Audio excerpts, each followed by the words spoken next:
Good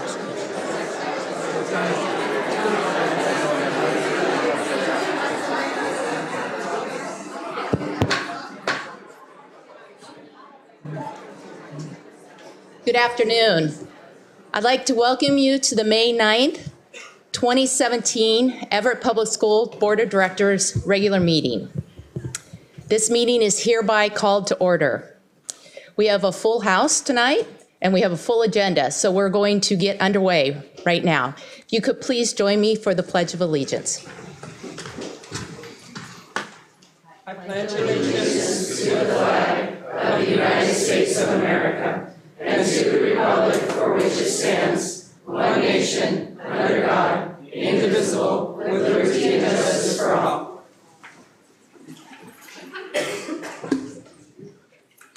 Will the Secretary please call the roll? Director Andrews? Present. Director Lassane? Present. Vice President Mason? Present. Director Mitchell? Director Wenta? Present. Student Representative Carrillo? Present. Student Representative Parikh. Present. Thank you. Our first item of business is the adoption of the agenda. I would like to encourage everyone who can stay beyond the recognition and public comment to do so tonight. We have in the House some of our ASB leadership who will be presenting budgets from each of their schools, and there will also be a legislative update. Dr. Cohn, would you please introduce tonight's agenda? Yes, I'd be happy to. Consistent with the plans established at your 2016 Summer Planning Workshop, tonight's agenda contains several elements related to both the district's strategic plan and the board's annual goals. There is this evening a segment for routine business, a segment for election of officers, a segment for recognition, a segment for strategic progress reporting, one for information items, one for new business, a segment for upcoming agenda items, and a segment for board comments. Since publishing the agenda, the following items have been updated. Item 8.2, approval of the personnel report, was updated with a revised report. Item 9.1, the superintendent's report may be updated during the meeting as is customary for regular meetings. The board may change the order of business by a majority vote of the members. And other than that, there are no changes as the agenda was originally published to you. Thank you. Is there a motion to approve the agenda? So moved. Is there a second? Second. It's been moved by Director Lassane and seconded by Director Wenta to adopt the agenda. Is there any discussion? Hearing none, we'll move to a vote. All those in favor, aye. Aye. Aye. All those opposed, no. Motion carries. Section 5.0 this evening is election of officers. In light of Director Wenta's resignation of the office of president in April, board policy stipulates that we will elect a replacement for the duration of the one-year term. This agenda item is for board president. I would like to call for nominations for president to serve for the remainder of 2017.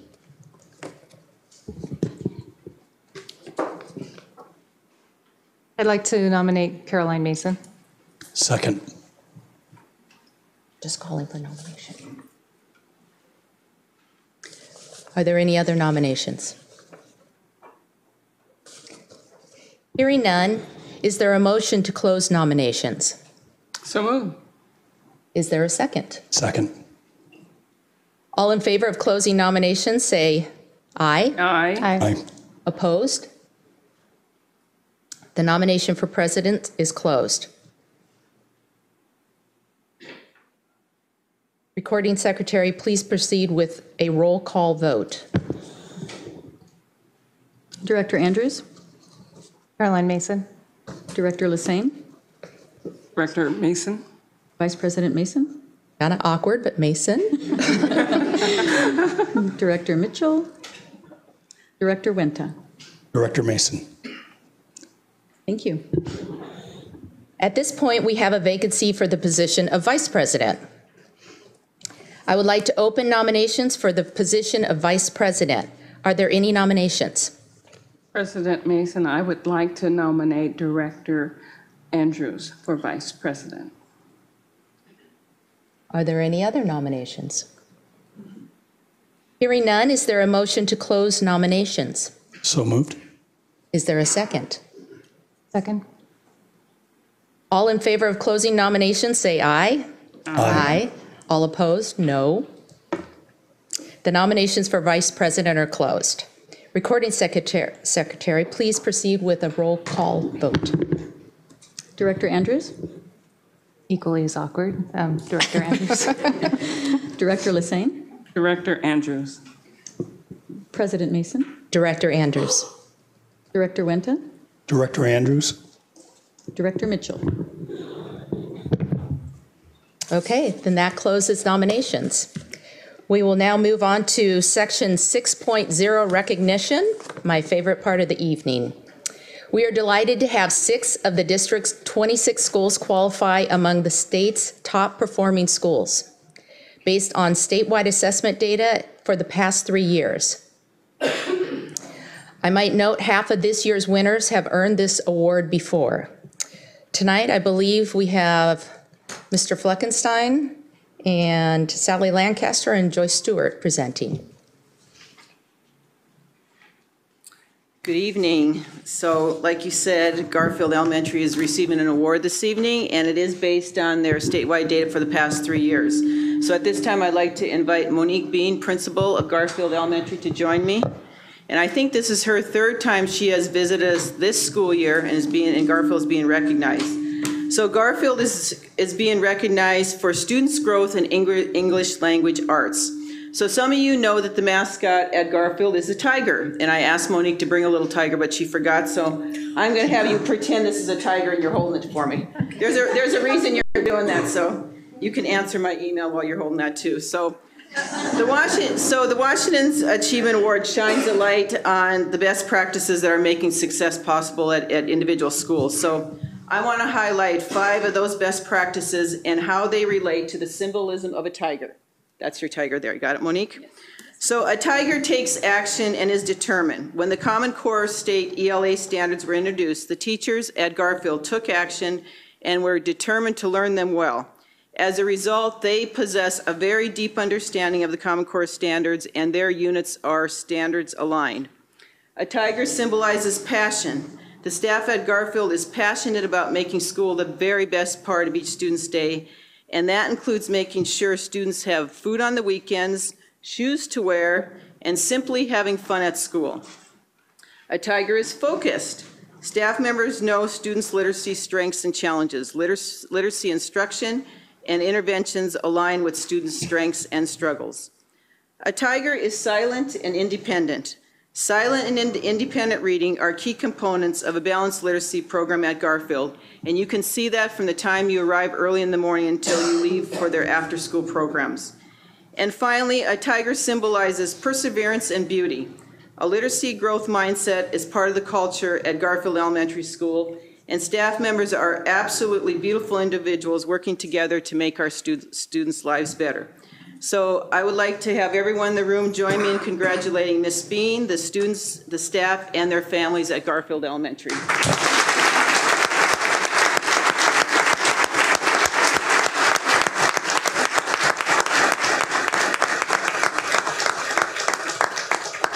Thank you. I'd like to thank the board, the Everett Public Schools, for the support that you continuously give Garfield. The teachers work very hard, and with the constant support that we get, and Dr. Stewart always there, and Dr. Cohn making sure that we have the things that we need, this work gets done, and we continue to work hard to do it. So thank you.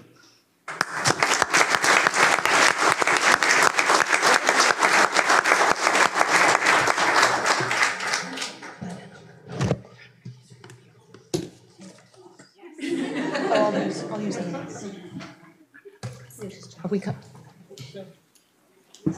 I guess so. Okay. Directors? Yeah, directors, please, everyone. Student representatives, please join us.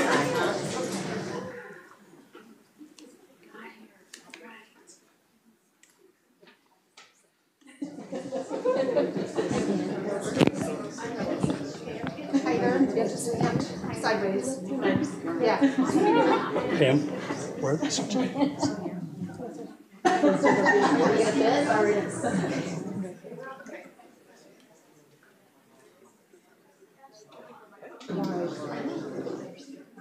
And do you need us to go 2 levels? That would be better. Yeah. If you don't mind. Can we get 2 levels? I didn't want to say that. I didn't want to say that. I was hopeful, but it was too close. Oh, you can stand up.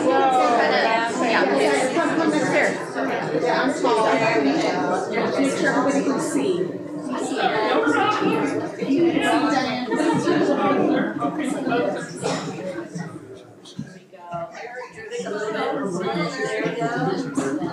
Okay, we go 1, 2, 3. And we'll do again. 1, 2, 3. Got it. Nice.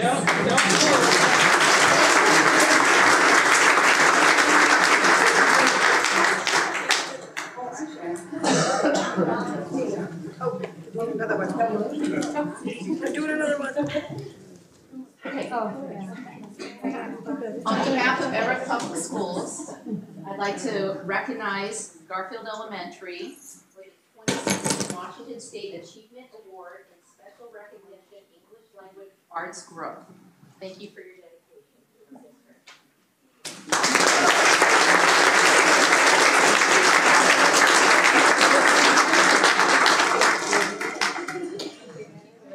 And I want to just say congratulations to all your math students that won that math. Yeah. I wasn't sure if that was announced, but I saw it in the paper. Thank you very much. And you guys are teaching English. Sorry, I keep grabbing them. Different school. It's like, wow, how much can you guys do that? How much can you guys do? I know. It's my friend Elena. Of course. Maybe we'll see. We love you. Maybe.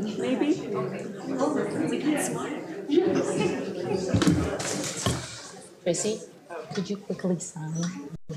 Could you sign the certificates? No, I haven't signed anything. Dr. Lancaster. Yes, so next up for the Achievement Awards are the Jefferson Chargers. I'm going to invite up current Principal Elizabeth Kelly and former Principal Elizabeth Nunes.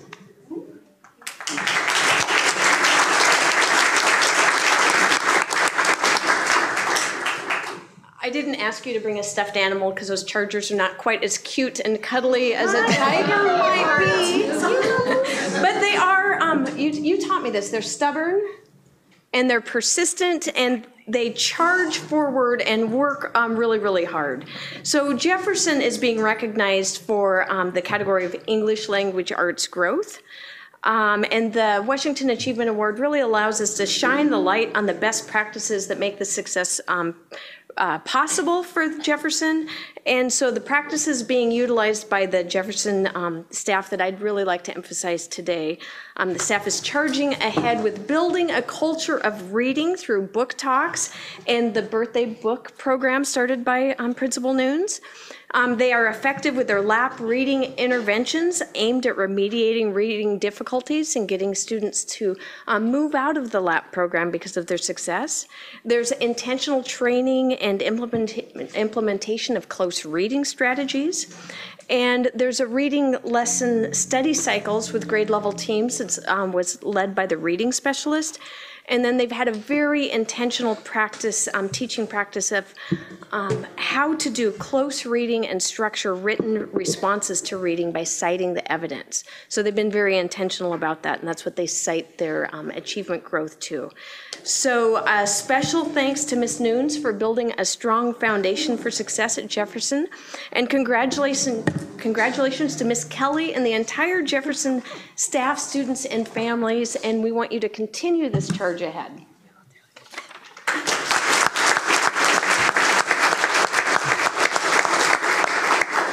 Thank you so much. On behalf of the fantastic Jefferson staff that I inherited from Elizabeth Nunes, I'd like to thank her, and I'd like to thank the board and the district for their support of the systems and structures that make that great work by teachers and students and families possible. Thank you.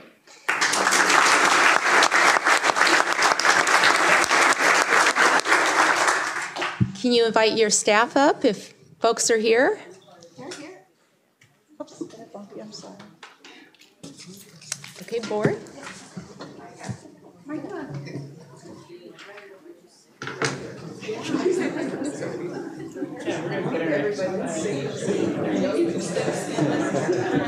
You guys saw it from before. Sort of facing the middle. Is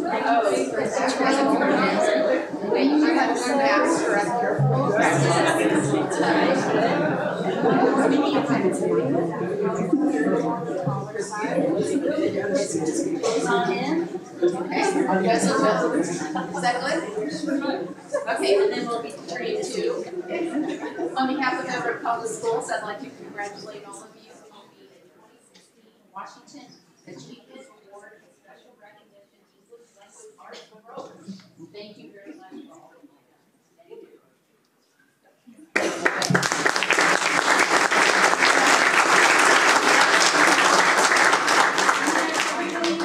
Face this way, turn your bodies one way, face another. 1, 2, 3. Again, 1, 2, 3. Got it.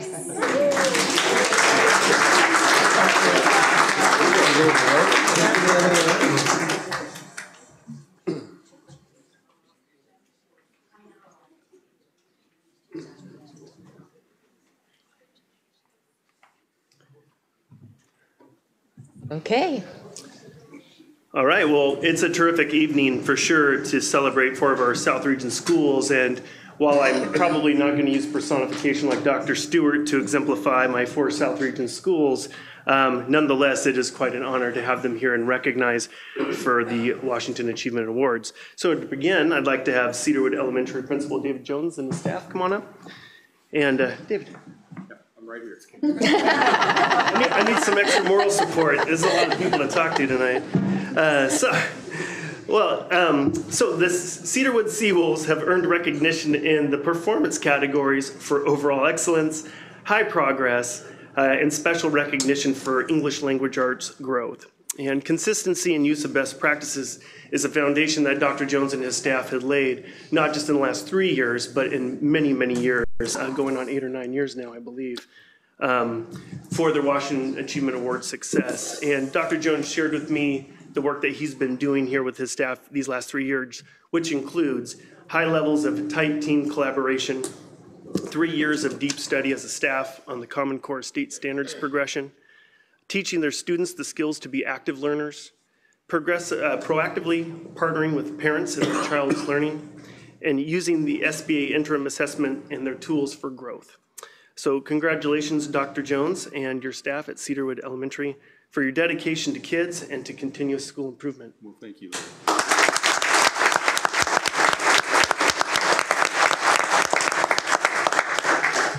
And very simply to the board, thank you. Thank you for your continued steady leadership that provides the structure and the material and the vision that enables us to do our work every day. Thank you for that.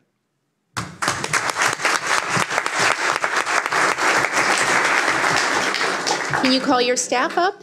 Is there staff here? Oh, there they are.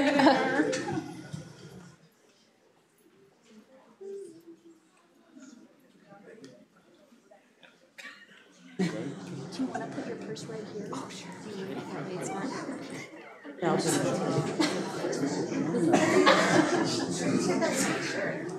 Oh, really?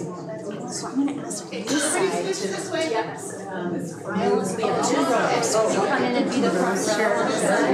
Come on in and be the front row on the side.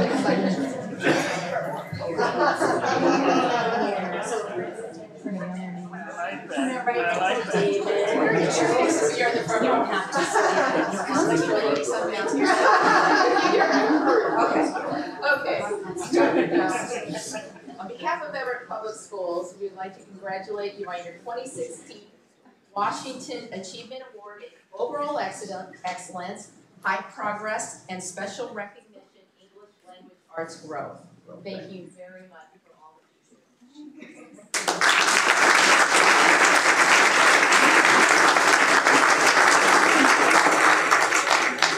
All right. Everybody look this way.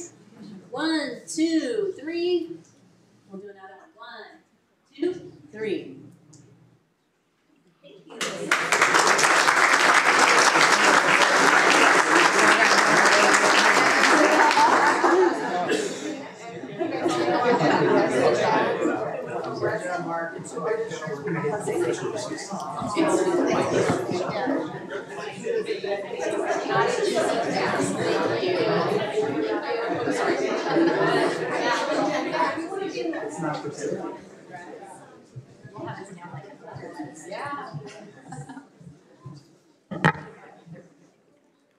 It's just so many.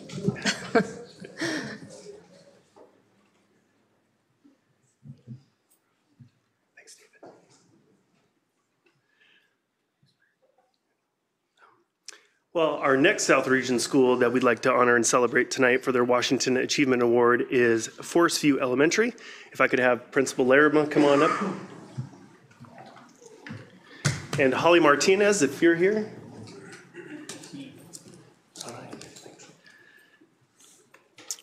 Well, it's terrific to celebrate the Forest View Falcons, and they're earning the recognition tonight for performance in the categories of high progress and special recognition for English language arts growth. Their consistency and use of best practices has also generated their success over the last 3 years. And some of those strategies that have been consistently applied include the high levels of collaboration amongst their teams, focused professional development to close their learning gaps, use of data to make instruction and planning decisions, focused interventions for their struggling students, and a culture of rigor for all of their students, no matter what their circumstances or where they come from. So congratulations to Mr. Larima and to former principal Holly Martinez and the Forest View Elementary staff for your dedication to your kids, our students, and to the continuous improvement of your school. Thank you.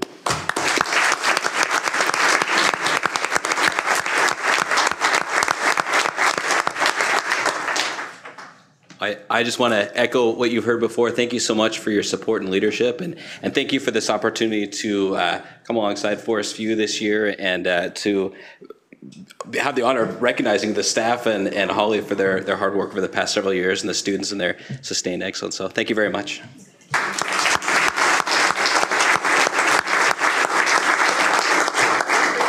Up. Yeah.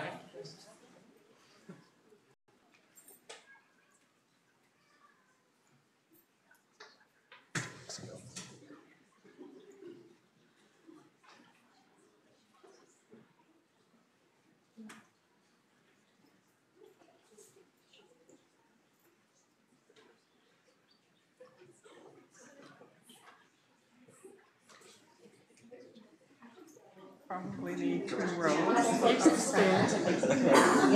rows. I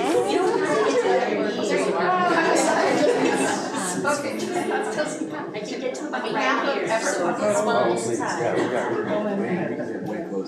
Squeeze it. I want to congratulate you for your 2016 Washington Achievement Award in High Progress and Special Recognition English Language Arts Growth. Congratulations to all of you.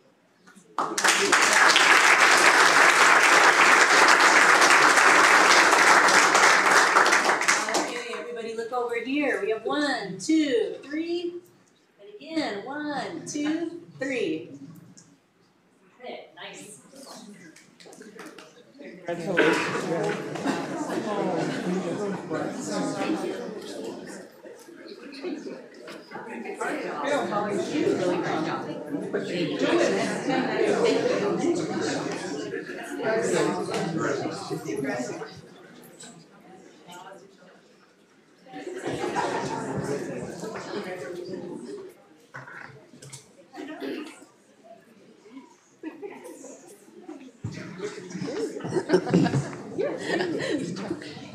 You guys didn't need to work.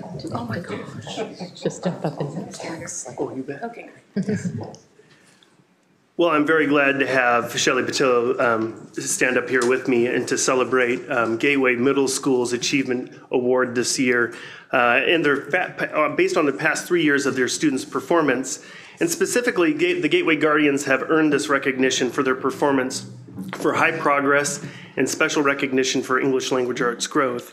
When I spoke with Shelley earlier this week, and she shared with me the work that she's been doing the last several years at Gateway to sustain and continue to improve Gateway Middle School's academic performance, she shared with me that their school really focuses on high levels of collaboration, strong formative assessment practices, teaching students towards mastery of learning, working the 8-step continuous improvement model, and their relationships with kids that truly show them that the staff cares about them as individuals. So congratulations, Shelley, and your staff at Gateway Middle School for your dedication to your students and for your continued success. Thank you. Thank you.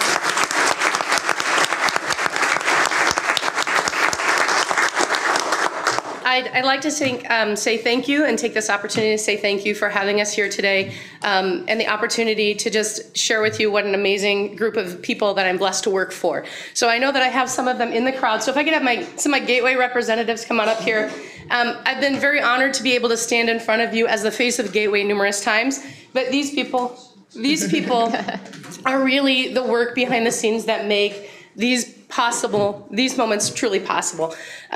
They could do it for the accolades. This isn't our first achievement award, and I'm pretty sure it won't be our last because we're going to continue to do amazing things with our Gateway kids. But these guys do it for our kids, and I know there's some former Gateway peeps in the house. I know that. And we just want to continue to do the great work, and we feel very blessed to be able to do it here in Everett. So thank you very much for this honor. Thank you.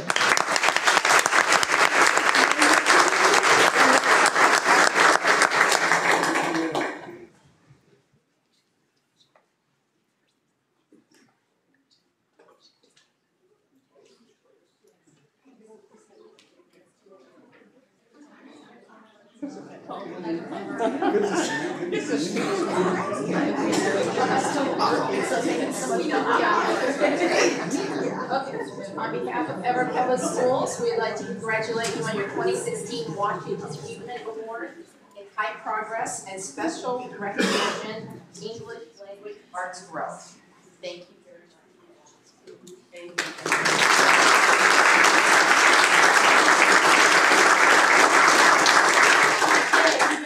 Look this way. 1, 2, 3. Good. One more. 1, 2, 3.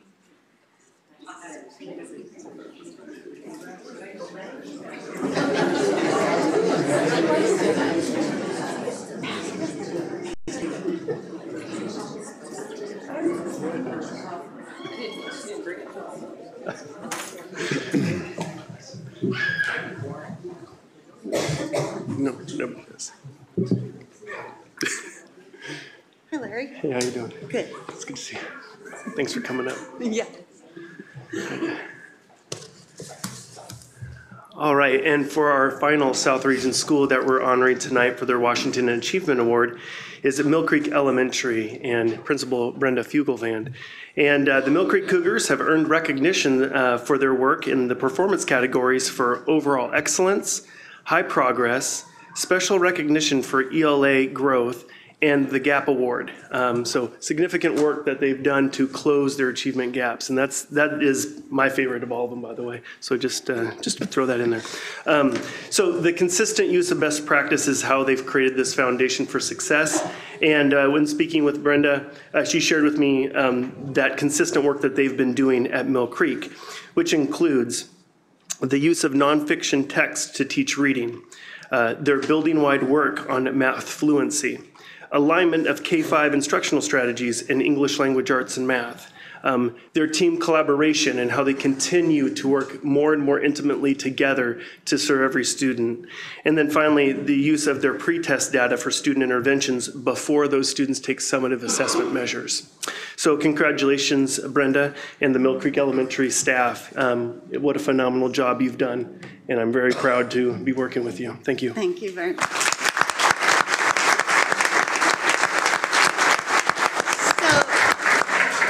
I have 3 staff members with me tonight, and each one represents 21 others who are back at school working hard to not only help students meet standard, but it's our mission to have them exceed standard.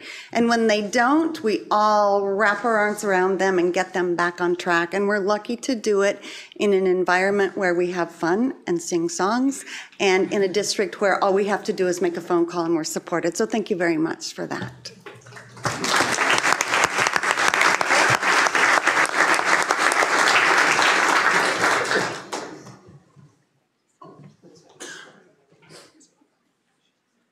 Yeah, I don't need this for this.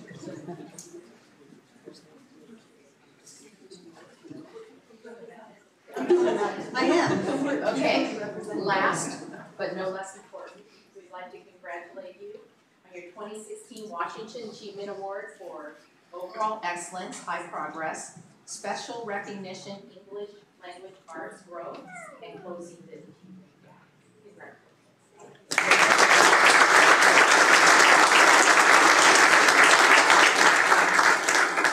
All right, everybody look this way, please. 1, 2, 3. Just to make sure again, 1, 2, 3. Got it. Beautiful. Thank you.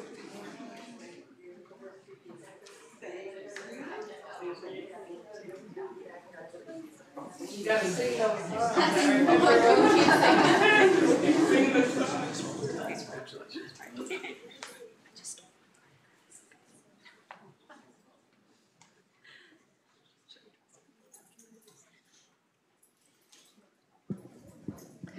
Okay, I believe that's it for recognition this evening.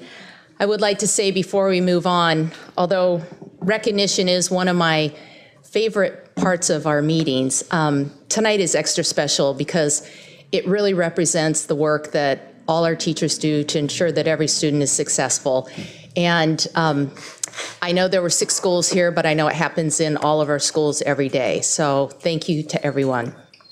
Okay, that brings us to public comment section tonight. Dr. Cohn, do we have public comments? Yes, we do. Okay. Okay, let's see. The entire board welcomes you to this public meeting. It is important that all understand how this portion of your school board meeting is conducted. There are 3 reminders for those who may not have attended a board, a board meeting before. 1, the superintendent will call you to the podium to speak in the order in which you signed up tonight. Each speaker has 3 minutes. 2, all comments are recorded, which will be made available for future viewing by both the board and the public. 3, the public comment part of the agenda is for the board to listen to what you have to say. We do this because we value public input and want to hear and understand the perspectives you bring to the table. It is not for debate or discussion. Board members do not respond to individual comments. School board meetings are designed to conduct district business in public. We welcome ideas and opinions presented in that spirit. As your new board president, I have the responsibility to ensure the meeting and all conversations and actions are orderly, productive, and respectful. Thank you for helping me with this part of the meeting. Dr. Cohn, who do we have up first? Our first speaker is Ed Glazer. Ed is a resident of the district and would like to address the board on board policies. The green light will signify the start of your 3 minutes, the yellow a 30-second warning, and the red the expiration of your time. I spoke with you 2 months ago, and you as a board have remained silent. There are students in Everett Public Schools and/or their families who are being harmed with actions, verbiage, marginalization, intimidation, and threatened because of the current political climate. You as a board have remained silent. You have not stood up and let these students and their families know that, in fact, they are supported by their elected leaders. Shame on you for remaining silent. It is not enough to delegate and say, we have policies and have people to implement those policies. I was told by a director that student safety is a top priority for the board, as reflected in the board's policies, that the board recently and regularly reviews related policies to ensure they reflect the most current thinking which guides the district's work. Well, we now exist in an environment where the most current thinking just does not cut it. As this director told me, the board believes additional time with the superintendent and staff to identify more ways to share our welcoming and inclusive message is important. Yet the only way that supposed welcoming and inclusive message is being relayed to students and families is through the district website superintendent's message, which has to be searched for. Silence in the face of injustice bullying, intimidation, and harassment condones these abhorrent actions. To paraphrase Pastor Neumiller again, when they came for the protesters, I did not speak out because I was not a protester. When they came for the Muslims, I did not speak out because I was not a Muslim. When they came for the undocumented immigrants, I did not speak out because I was not an undocumented immigrant. Then they came for me, and there was no one left to speak. I was also told by a director that you as a board must pick and choose the things you will speak out for. You as a board have chosen to remain silent. You are the elected to represent the people and not delegate others your responsibility and your obligation to speak out when injustice or wrongs occur. Civil rights icon and Georgia Congressman John Lewis said, "Now more than ever, it is time for each of us to get in trouble, necessary trouble, stir up trouble to right wrongs. Maybe, just maybe, it is time for this board of directors to get in trouble." Thank you, Mr. Glazer, for your comments. Dr. Cohn, do we have a second comment? Yes, we have an additional comment this evening. Jared Kink is here to represent the Everett Education Association, and he'll tell you the topic of his address. The topic is related to a letter that was sent from the surrounding superintendents to the state legislature. Thank you for letting me speak tonight, school board. 17 years ago, my wife and I came to the Everett School District because we knew the district recognized the commitment teachers make to their profession by providing the highest salary in the state. For us, by teaching here, we knew we could afford to live in the district, pay off student loans, and start saving for our children's education. To earn this level of compensation, we work very long hours, spend considerable time outside the workday and school year to support our students, and pay for our own professional development and ongoing education to improve our expertise. The teachers standing with me today and the over 450 teachers who wrote to their legislators about the superintendent's letter know this all too well. Like me and my wife, they came from districts like Bellevue, Lake Washington, and Seattle because Everett always provided a better salary. For our teachers, compensation is much more than just a recognition of the great work they do every day. Providing a salary like we do means teachers can pay off their ever-increasing student loans, avoid living paycheck to paycheck, not fall further behind increased healthcare costs, and save a little for the future. In the end, our salaries are security and stability.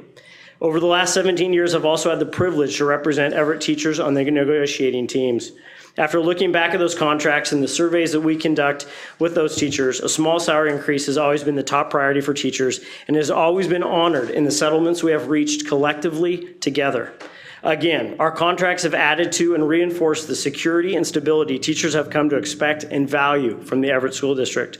Our communities have also supported these same values by overwhelmingly voting for our levies and school board directors who finalize these contracts.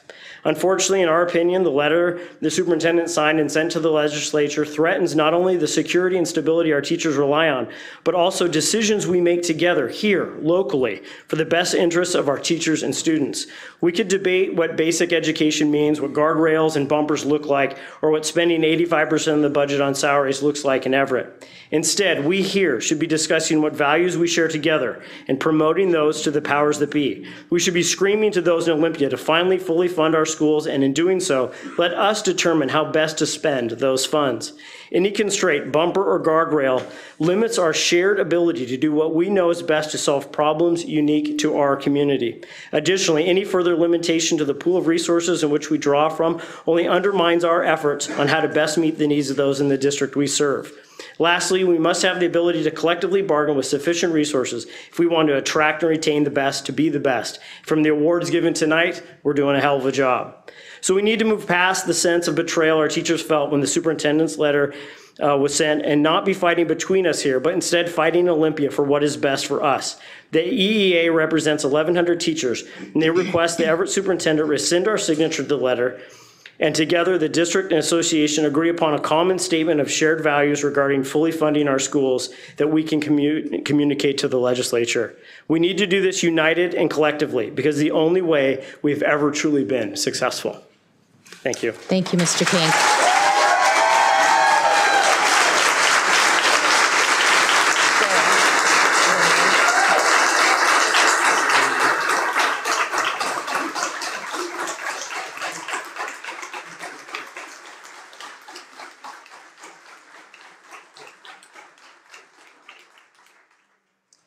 As I know many of you will need to get underway, I want to first thank all the teachers and staff who have taken your time this evening to come and to show your support for our shared vision of ensuring each student is successful in their education.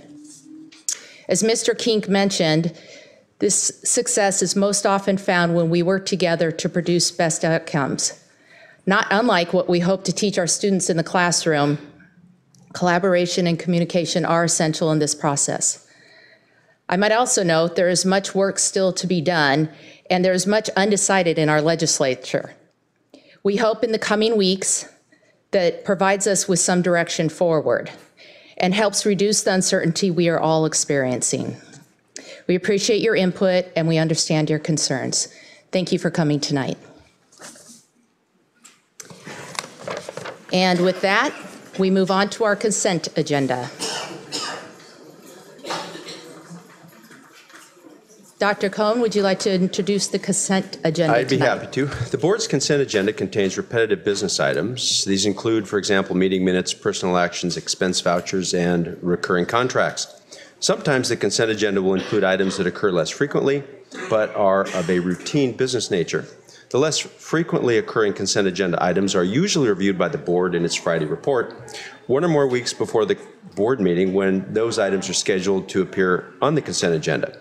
This gives directors time to ask staff questions about those items or to consider a discussion about the policy implications of those items. If a consent agenda item is removed by the concurrence of 2 directors, that item is placed in new business and the remaining items are automatically renumbered for board action. The board votes on the consent agenda in a single motion. In the case of this consent agenda, the superintendent's office has received no questions or comments regarding these items. And therefore, we ask your approval of the consent agenda as it was published and slightly amended. Okay, there's a motion to adopt the consent agenda is in order. So moved. Is there a second? Second. It has been moved and seconded to approve the consent agenda. Does any director wish to remove an item from the consent agenda and place it in the new business section of the agenda? Hearing none, we will proceed to the vote. All in favor, say aye. Aye. Aye. All opposed, no. The motion carries.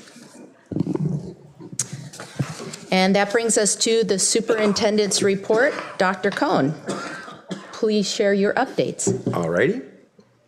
See if we can get this up on the screen.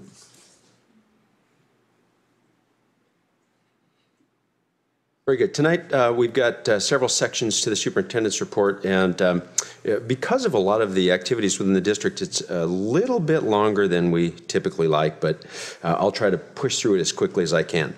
So to celebrate April's Poetry Month, students in English classes at Everett High School built a tree that adorned the hallway. Each student then wrote a poem and added leaves to their tree. And this was, we thought, a remarkably creative way to share student talent, and thought you would like those images. We want to congratulate all of our schools again for the awards that they received under the Washington Achievement Award Program. We're delighted that so many of our teachers and our students were honored this evening, and look forward very much to being able to honor them at their schools with the traditional waffle breakfast or salad lunch, depending on what the schools actually want. Tonight, one of your agenda highlights is the ASB budget presentation. You'll receive a consolidation of all the individual school budgets that you're presented this evening. Tonight, we've got officers from each of the high schools to present to you this evening. The total of their proposed appropriation is $3.1 million to support student activities, and I know you'll enjoy this as much as they do every year. I would like to spend a couple of minutes talking a little bit about the legislative activity that we're going to be hearing about tonight. And I think it's really important for the board members to recall some very, very basic aspects of the fight that we face in Olympia and across the state with respect to the underfunding, the chronic underfunding of schools and the salaries for professionals in the schools. I think it's important that we revisit the notion that the Supreme Court has laid out in stating that our state's ignored its constitutional duty to amply fund basic education and to fully fund compensation, citing the underfunding of actual costs of recruiting and retaining competent teachers, administrators, and staff. Our Supreme Court has also very clearly said that depending on levies to fund basic education is unconstitutional. The legislature is now requiring school districts to receive OSPI approval for levies. We haven't gone through that process, but our next levy will require that process. And it is said in that law that levies cannot be used for basic education. A recent Seattle Times story quoted State Superintendent Rakedahl saying the Supreme Court has ordered the state to pick up the full tab for salaries of all school workers. And Rakedahl estimates the price tag at a conservative $1.5 billion each year. So we are confronted with this general notion and a logical difficulty that if the basic education program is the responsibility of the state, then compensation for basic education is also the responsibility of the state. School districts must have clear direction from our state. The state needs to be clear about what's within the scope of basic education so that we have that clearly defined field for our bargaining activities. The legislature is frankly putting school districts and associations in an untenable situation of entering negotiation with no clear definition for basic education, while prohibiting us from using levies to support basic education. I am very concerned about this. Our associations are very concerned about this, and I think we all respect, value, and share the concern that they advance to us. Jared shared with you that the Association of Superintendents in this particular region, which essentially is our ESD, like 4 other groups across the state and 6 associations, wrote letters to our legislature asking for the legislature to clearly define basic education. We face a very difficult challenge if the state does not clearly define it and charges the state auditor's office to ensure that we are not using levy dollars for basic education, then we confront a very difficult situation when we are essentially pilloried by the state auditor's office before we go back to our voters for the next levy or bond election. Legislators must tell school districts what we can use the funding for, and they really must remove that ambiguity. I want to be clear that the letter sent by this region does not say that salaries or benefits should be cut in any way, shape, or form. The letter does not say that school districts should not be allowed to bargain. What it does say is that basic education, being the responsibility of the state, needs to be provided for by the state. And as the state provides for that across the state, they need to do the same for us. The letter does not say that districts should not be allowed to bargain. The letter does not say that we are proponents of the student funding model. We have always been proponents of the other approach, which is the prototypical school model. And I want to make sure that you all are very clear that, that's where we are with respect to that particular meaning. We're going to continue to push the legislature with our associations to define basic education to fulfill the state's constitutional duty, to amply fund basic ed, to maintain a salary allocation model and a mixed factor that's fair for our staff, and as well to maintain that prototypical school model. That really anchors school funding in the state in reality, rather than the whim of a legislature in the future. We've been very clear that our state should hold all of our districts harmless in this process. No one should go backward. Jeff Moore is going to update you this evening on the implications of the 2 current legislative proposals and the common messages to legislators from school districts. We're also going to spend a little bit of time with you this evening on our strategic plan update.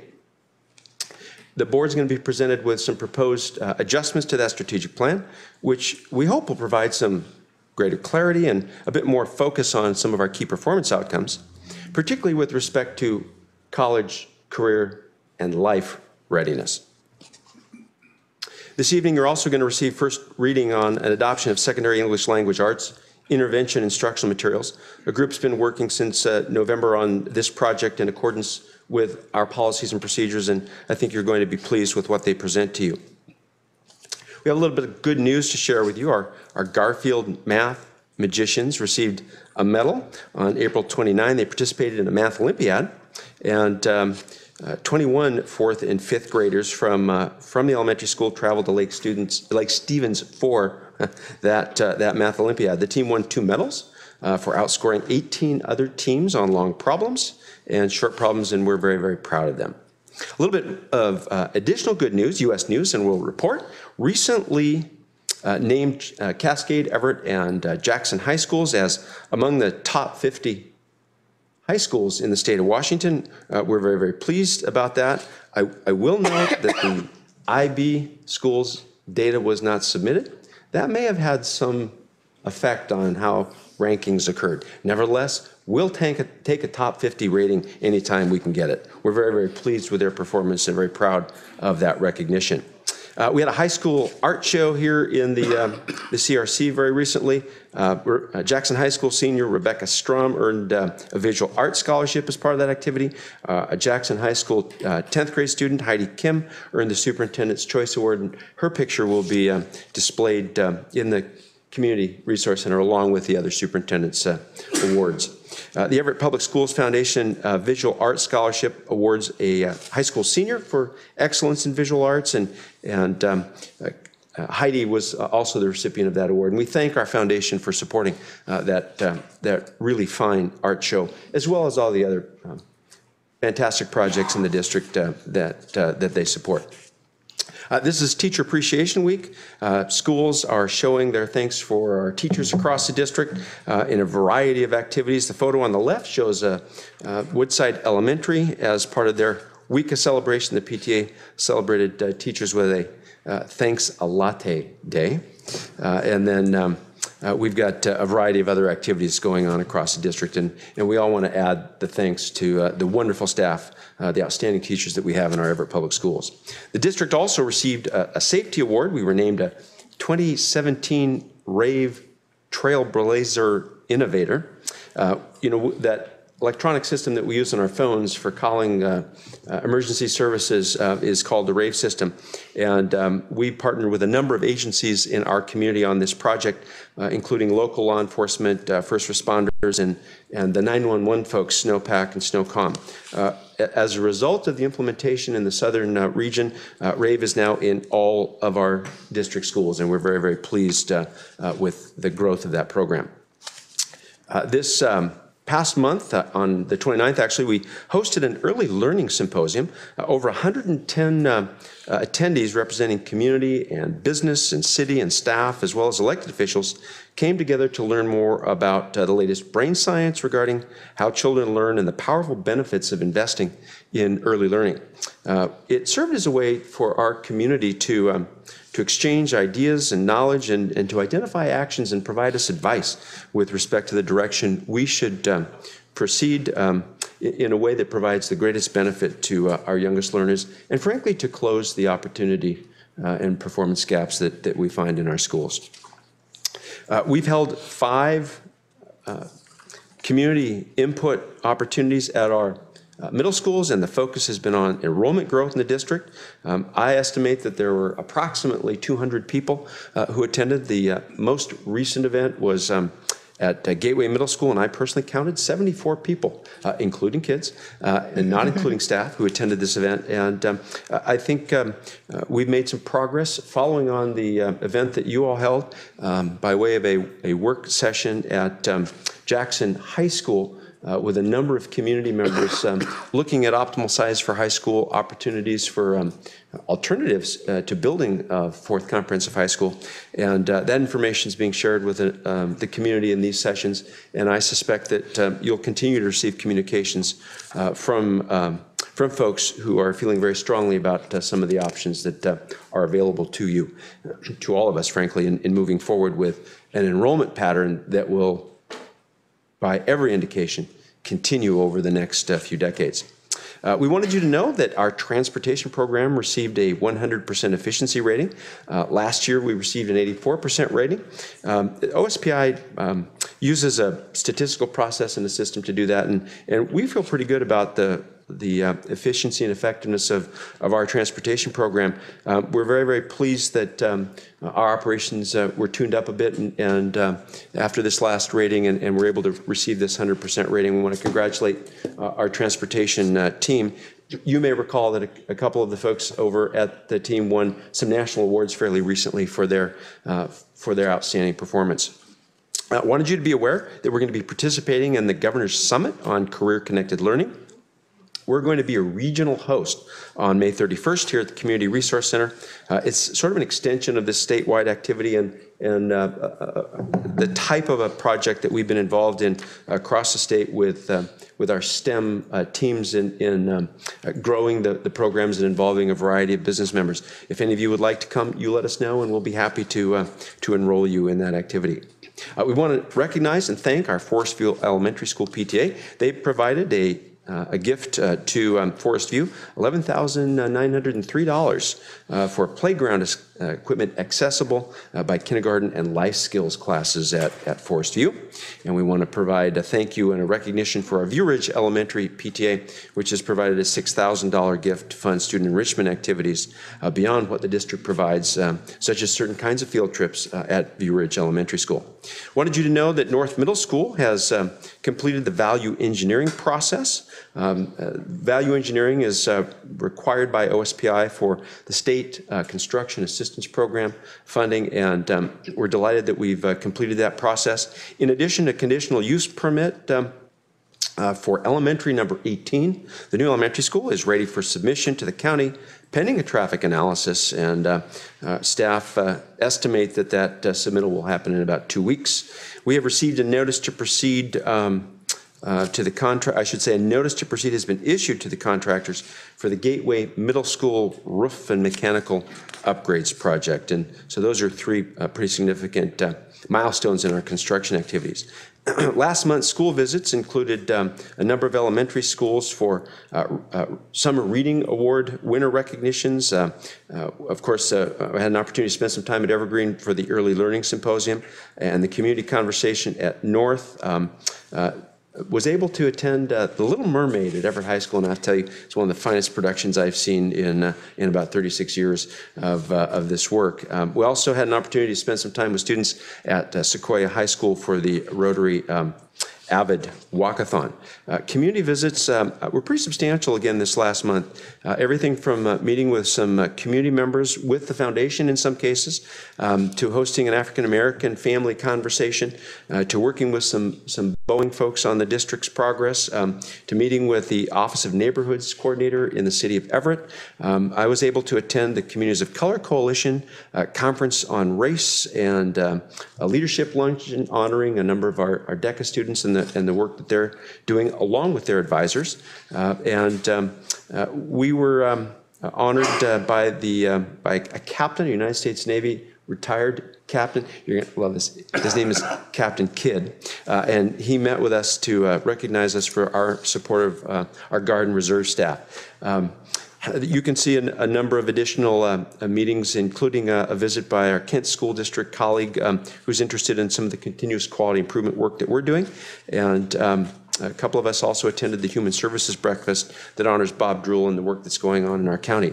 I was able to participate in the Snohomish County Superintendent's meeting and the Administrative Council meeting for one of the skill centers that we belong to. And I think you can see some of the other community involvement activities as well.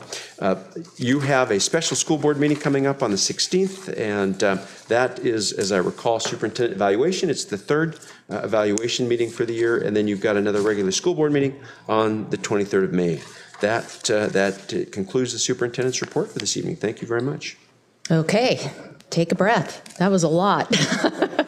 Thank you for sharing that. And I also want to point out, we had a discussion in my household when I mentioned that our three of our high schools landed in the top 50.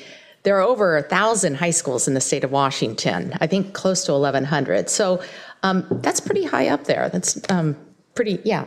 Another reason to celebrate, and there were many in that report. Okay, now we come to the point of information and discussion, section 10.0. And tonight we have the Associated Student Body budget for 2017-18. I know we have some individuals in our audience who have just been waiting to get in this boardroom and show us this information. So we're excited to hear it. I think Ruth Boyd is going to kick us off here and tell us in what order the schools will be going. Okay, yes, good evening. The ASB officers from our 4 high schools will present their 2017-18 ASB budgets, and the high school and middle school amounts are included in a companion document attached to the agenda item. Any updates will be included in the full budget scheduled for adoption in the summer. It's been a pleasure, as always, working with the staff and students at the schools on this project. And with that, the order will be Jackson, Sequoia, Cascade, and then Everett. And I would like to ask Mr. Briggs to come up and have him introduce Jackson's students.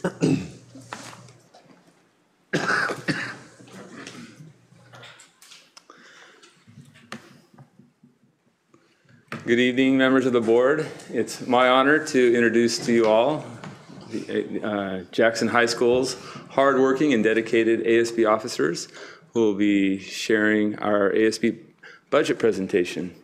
We have this year's president, ASB President D'Artagnan Fawn, and also Jack Ellis, who's been our treasurer this year, and next year's ASB President, Gabby Hofer, and our treasurer next year is Pranav Shaker, and he'll be leading things off. I'll turn it over to Pranav.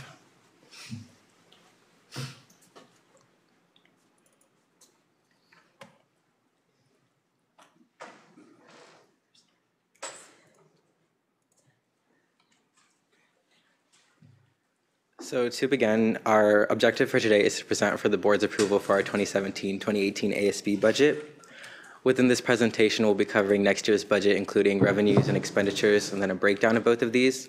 We'll then go into our budget development, which includes our ASB budgeting process and our revenue distribution, then our ASB snapshot, which includes major fundraising events we do, club events and activities, community service projects, points of pride, and then suggestions for the future. Afterwards, if anyone has any questions, feel free to ask. Thank you, Pranav. So now I'm going to talk about the big numbers of our budget proposal, primarily the revenues and expenditures that we are predicting for the following year. Now, you'll see 2 columns on this rundown sheet. The 2016-17 column is last year's projections for this year, and then 2017-18 are the projections that we have come up for next year. Now, some of the big changes you'll notice that almost across the board, you'll see there's decreases in our main accounts. The general student body and athletics are the biggest examples. And while we have done some ways to decrease our revenue as we're trying to avoid building up our total funds, the reason why there's such a big change is because we spend a lot more time to really accurately project what our revenues are going to be for the future. So there were small changes, but a majority of that is just a more accurate reflection on the revenue that we brought in by the different ways of receiving revenue. The big increase, though, is in clubs, and the reason for that is we want our clubs to be able to bring in as much money as they can and use that money towards their students. So that's a category that we really don't have a problem with increasing our revenue as long as that money is going back to the students. So the total revenues compared to what we projected for this year and our projections for next year decreased by about $100,000, but they're still about $1 million. And that gives us a lot of wiggle room for what we can do and allows us to do a lot of really great things for our students. Now, the expenditures are fairly similar. General student body and athletics, both of those are decreasing by a fair amount because of the projections that we were able to make and base off of this year's numbers. And the clubs, you'll see once again, is a substantial increase. And also, the clubs are spending $50,000 more than they were bringing in, as you saw on the expenditure slide. And this was good because that was the main category that was still saving up a lot of money. We were trying to make sure that our clubs were spending down. We were doing our part, but the numbers were still really high because of that.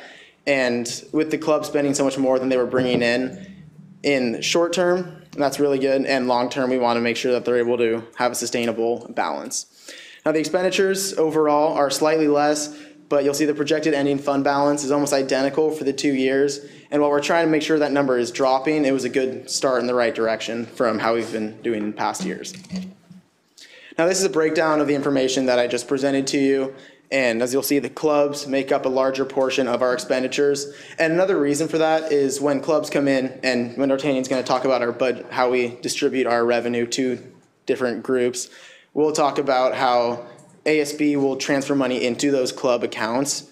And so that's another reason why they're spending so much more money than they're bringing in. And because of that, the general student body in expenditures is a lot smaller. And that's not just because we're saving it, it's because that's being transferred into the club's account and being spent there. Thank you, Jack. I'm going to be talking a little bit about the budget development, as well as the budget process and our revenue distribution.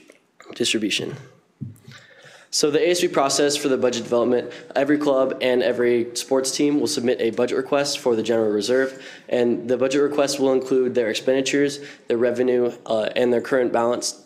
And the expenditures and revenue are it's their expected revenue and expenditures for the next year for the 2017-2018 budget, and it also includes their proposal and their request for funds from the general reserve.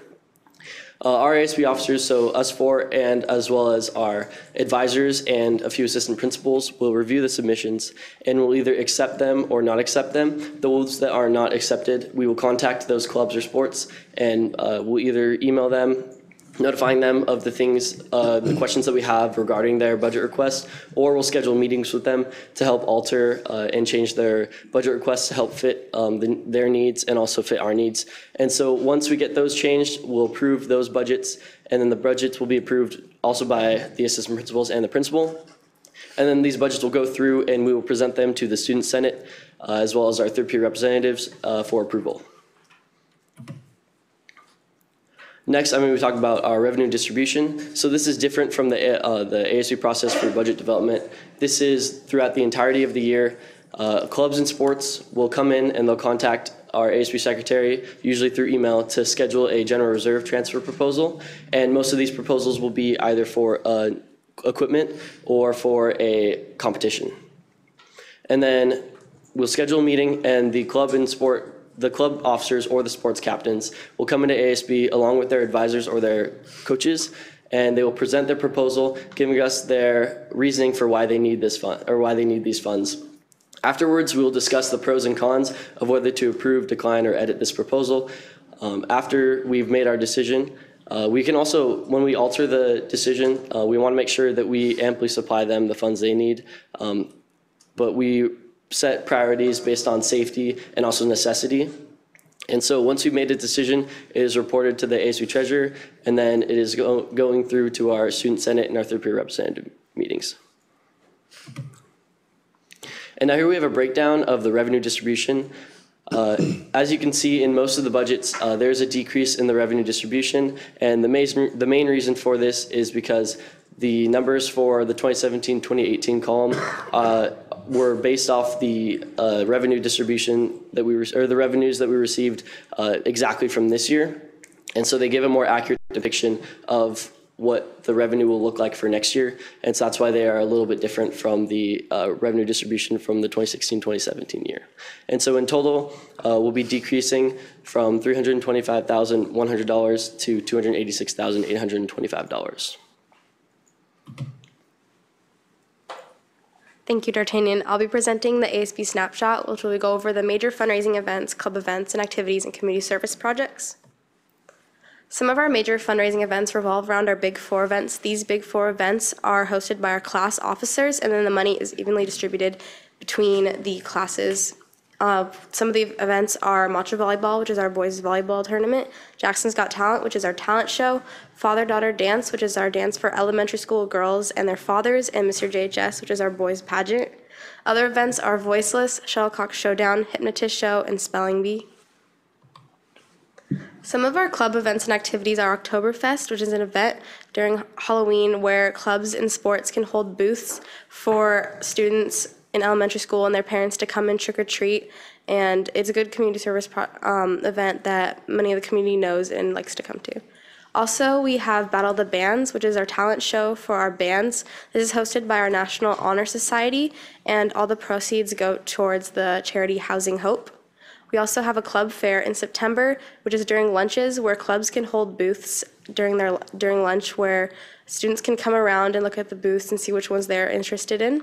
We also had a Jackson Lip Dub this past year, which was a good way to promote school culture and pride because everyone was able to participate since it was at Jackson during the school day.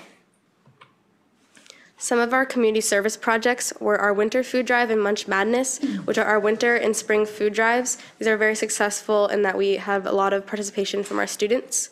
Also, Mom and Me Tea, which is an event for seniors and their moms where they can celebrate one of the last couple weeks before their school year ends. Also, Henry the Giving Snowman is our winter toy drive. This past year, we've had over 500 donations, and our leadership class is able to go to Woodside Elementary and Jackson Elementary and give them to the schools where parents can come and take the toys to give to their students around Christmas time. We also had a blood drive in honor of our former teacher, Aaron Marquise in our fall and spring, where we have over 90 participants, and we are able to save over 170 lives. Some of our points of pride for this past year are that we met our goal of over 20,000 cans in our winter food drive. All these cans end up going to our Mill Creek Community Food Bank, which is close in our area, so we know the food is getting distributed into the community. We also hosted a very successful Wesco Jostens Leadership Conference, where we had over 20 schools and their leadership classes come and participate in September. We also had John Norland come speak. We also had many successful clubs in athletics this past year, such as TSA, DECA, robotics, and FCCLA going to nationals, and swim and cross country going to state. Thank you, Gabby. So for next year, we really want to increase spending on creating cultural experiences for our students. We want to make Jackson more than a place where they come to just learn, but a place where they can create valuable memories and experiences for them that they'll hopefully cherish for a long time. We did a great job of that this year with Care Week, for example, where we brought in Kevin Lau, and we got a lot of positive feedback from our students saying his words were something they really needed to hear and something that really helped them. We're hoping to continue that into our following year, hopefully doing t-shirts for our new freshman class and for the rest of the school to really promote the sense of unity. Continuing on, we want to focus on encouraging good sportsmanship at sporting events. We do tend to have good behavior, but we hope to continue that into next year and really encourage Timberwolf pride and fill up our student sections to support our athletes who train immensely hard. Lastly, we want to encourage increased participation in community service events such as the Winter Food Drive. As previously mentioned, we brought in over 20,000 cans. And hopefully next year we can break that record and show that when JHS students come together, we can really make a big impact on our local community. So now if there are any questions, feel free to ask. Thank you very much. Excellent presentation. Student.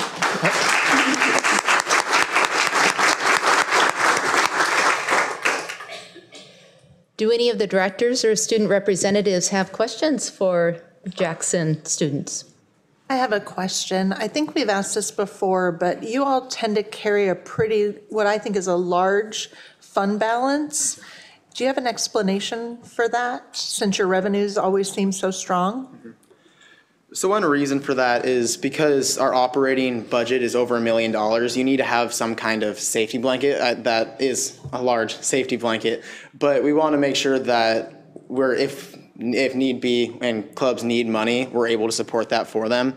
And our general reserve, which we have access to, has actually been decreasing just a little bit, and we've been working on that. And as I mentioned, the clubs, we're trying to get them to really spend down because that is a majority of that resting balance. But we want to make sure to have the ability to support our students if that need is available. I have a couple of questions. Thank you very much for your presentation. Good job in presenting it. I know you received a question on a large fund balance.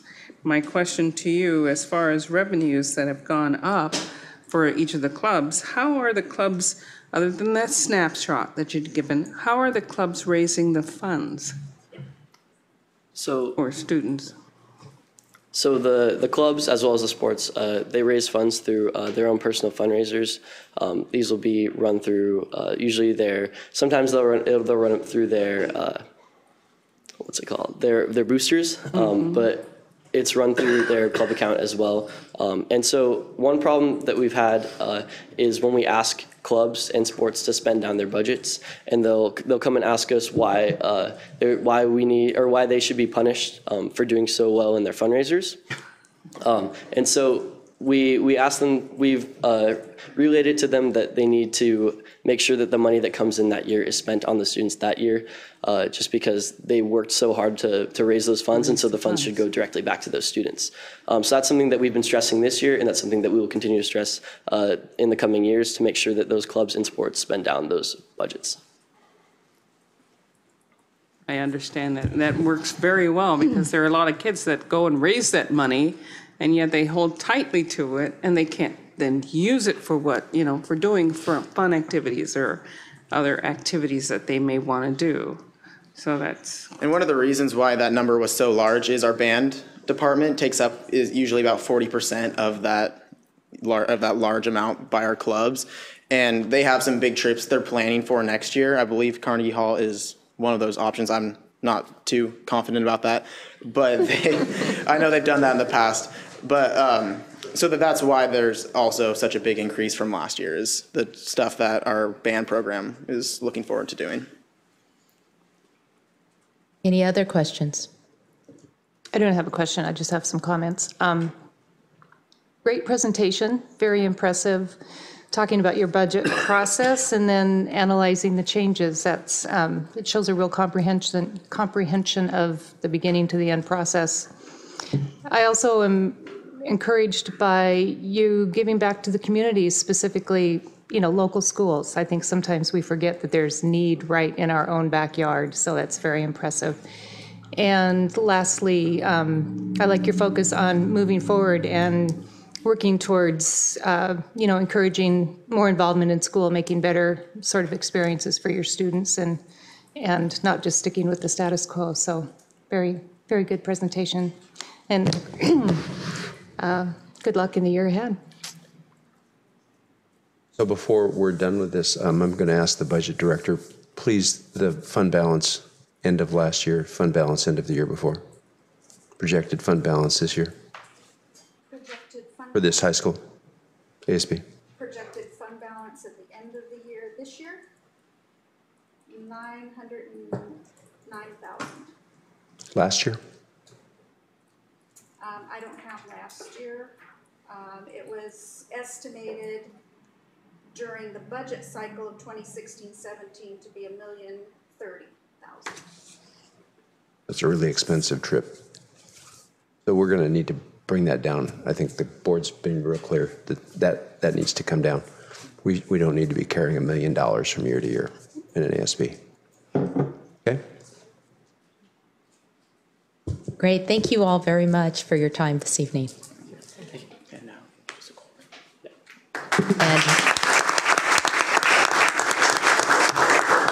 And now I'd like to introduce Sequoia High School.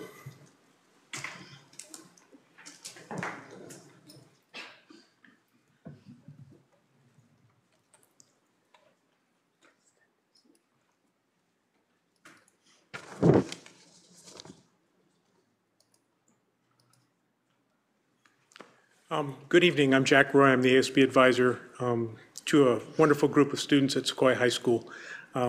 They are Emerson Hunter, our ASB president, Kathia Foss, who is our ASB treasurer, Marshana Green, who is our ASB leadership representative, and Anna Garcia, who is the ASB vice president.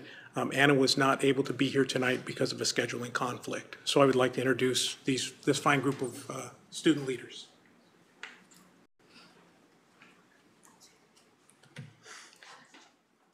Good evening, everyone. I'd like to thank everyone that's here for coming out to listen to our 2017-2018 ASB budget that we are presenting for the board's approval.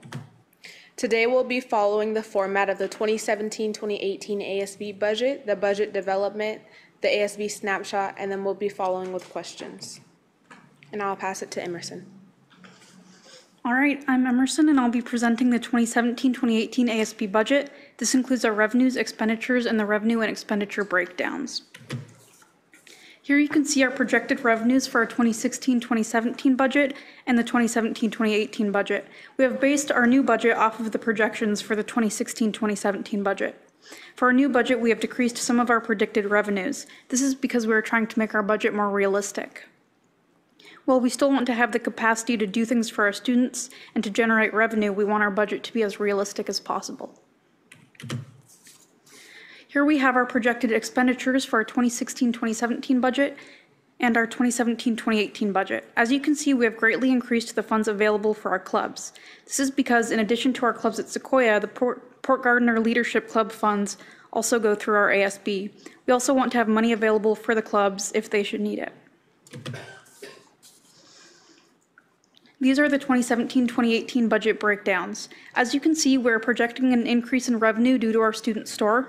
We have been trying to open a student store for a few years. We were prepared for the student store, but this year we ran into some trouble because we couldn't find students to staff it. We're also hoping to send students to leadership camp over the summer. We are looking to fund this using donation or other private money. We have seen that the leadership camp helps our students develop the skills they need to succeed in school and beyond. For this reason, leadership camp is a vastly important part of our budgeted expenditures. We've also budgeted expenditures to stock the student store so that we can generate that revenue. Now I'll pass it to Katia Foss. Thanks, Emerson. So I will be going over the budget development, so the ASB budget process and revenue distribution. So the ASB process for our budget development is we start by having our ASB, us, review the 2016-2017 budget. We then ask each club if they have any funding needs. Then we ask our leadership students to give input. We then establish the budget for 2017 and 2018. Our ASB approves the budget and we submit it to our principal for approval. She approved and we are now here asking you for your approval. So here is our revenue distribution process. So any club that operates or students start gets to request funds from the ASB. We also have a yearbook that is provided at no cost to students through ASB funding and other sources, including Everett Public Schools Foundation grant and private donations. Here's a breakdown of our revenue distribution. So as you can see, our ASB and ID cards bring in $0 because we don't charge for ASB and ID cards. Our vending machines are our biggest source of kind of income. And then dances, $0 because we don't have dances. Our student store was predicted in 2016-2017 to bring in $2,500. It did not because we did not take off on our student store. And for next year, we do plan on taking off on our student store, so that's going to be, we're predicting $2,000 for that. So that's going to be a total of $2,550 for our revenue distribution. Now we're going to go through an ASB snapshot. So that's going to be major fundraising events, club events and activities, community service projects, ASB points of pride, and suggestions for the future. So our major fundraising is through our vending machines. Sequoia used to host summer school, which led to our biggest revenue months due to the vending machines. Last spring, well, a couple years ago, Cascade took over summer school, and so last spring, Cascade reached out to us to talk about a way to share the vending machine revenue, because when they took summer school over, Sequoia's loss of revenue was very great. So they reached out to us in a way to figure out a way in which we could share the vending machine revenue, which we are very thankful for, and we will be reaching out to Cascade this spring to see if we can continue this partnership. Here are a few club events and activities. So we have a Gay Straight Alliance Club. We also have an anime club, and we did a school-wide reading this year of We Beat the Streets to help students with textual evidence.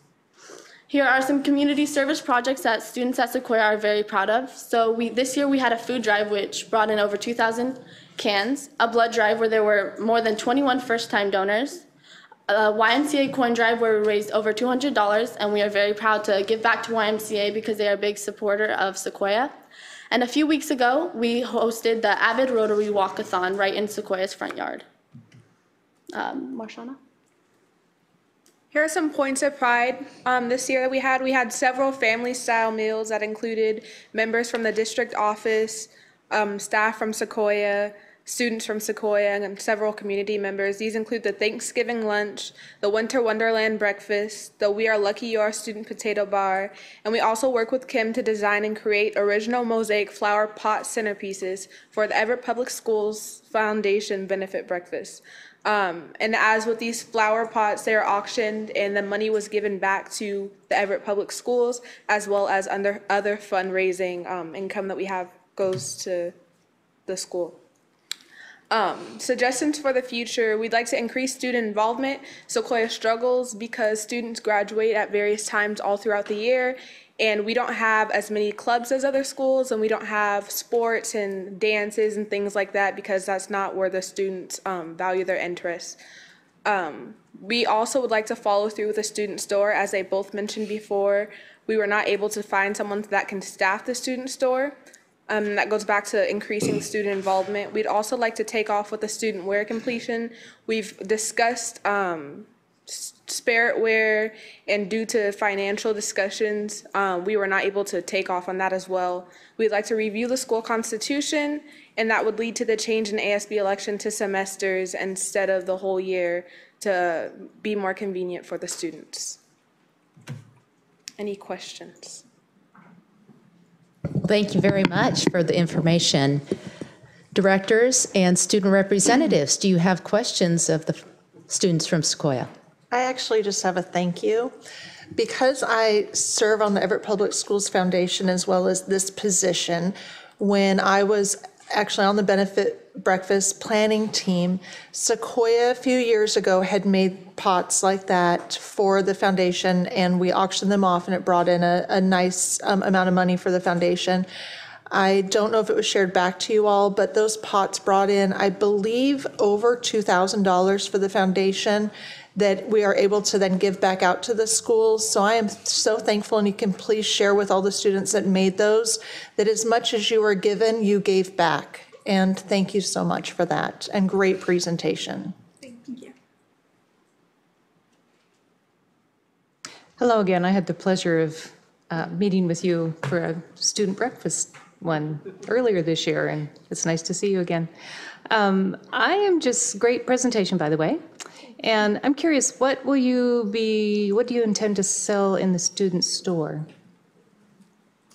Well, just various like food items and snacks, like cup of noodles and different granola bar type of things. So that's pretty much it, just snacks. Oh, yes. I created a spreadsheet of items that are that we're able to sell due to the nutritional guidelines. So we've been talking to leadership students about what items they would actually want, and the items that we can actually sell, because, you know, they're really healthy, so not a whole lot of students want them. So we'll be selling, you know, the snacks that they do want, as well as student wear.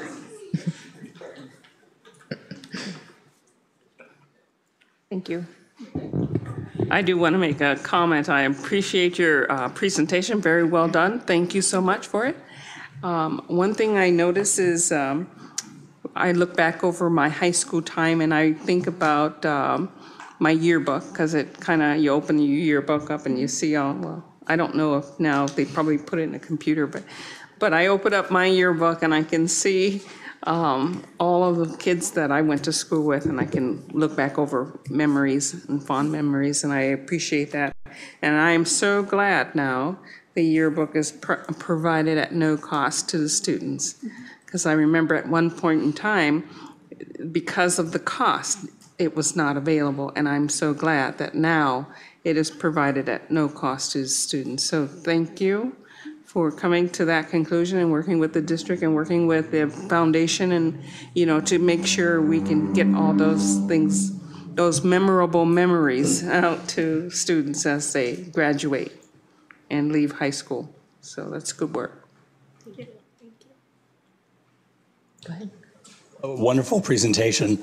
You know, there's always such a stark contrast when you look at Jackson High School and their presentation, and then Sequoia High School. And it really points to me what are the unmet needs that you're not able to address because of the size of your budget? Where do you hear the most of people coming forward and saying, you know, I really wish we had? I appreciate the points of pride. You know, that's fantastic. But where are those areas of opportunity that if you had more, you could do more? Personally, I would love to increase student involvement. We haven't been able to have dances because the furthest we got once, we only sold a pair of tickets. So I think if we were to have more funds, we would want to do more events for our students so that they can have that sort of high school experience. Because I know personally, I've never been to a big school dance. So, you know, I do sort of feel like I'm missing out on that, you know, cliche high school fun. So if we were able to have more funds, I would love to bring some of that to Sequoia so we can share that as well. Thank you. That's a good question. Good answer, too. Thank you. Well, thank you three for being here tonight to present your budget. We truly appreciate it. Excellent presentation. And I believe someone's going to introduce our next.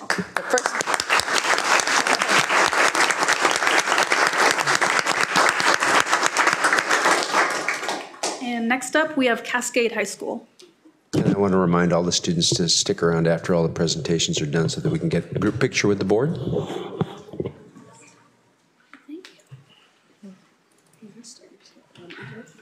Hello, good evening. I'm Kelly Rogers, the ASB advisor at Cascade High School. And with me tonight we have Raina LaFaith Clark, who's our current ASB president, Zach DeMars, who's our current treasurer, Connor Robinson, our president-elect, and Gary Nguyen, our treasurer-elect. And I'm excited for them to share with you the things that they've accomplished this year and their plans for next year. Hello, board. Today we would like to show our ASB budget with our revenues, expenditures, and their respective breakdowns, and then we will go in to describe our ASB process and then highlight some points of Bruin pride, such as our fundraising events, community service, and some suggestions for the future, and then we will end for questions. We'll kick it off here with our 2017 and 18 ASB budget, including revenues, expenditures, and their breakdowns in each category.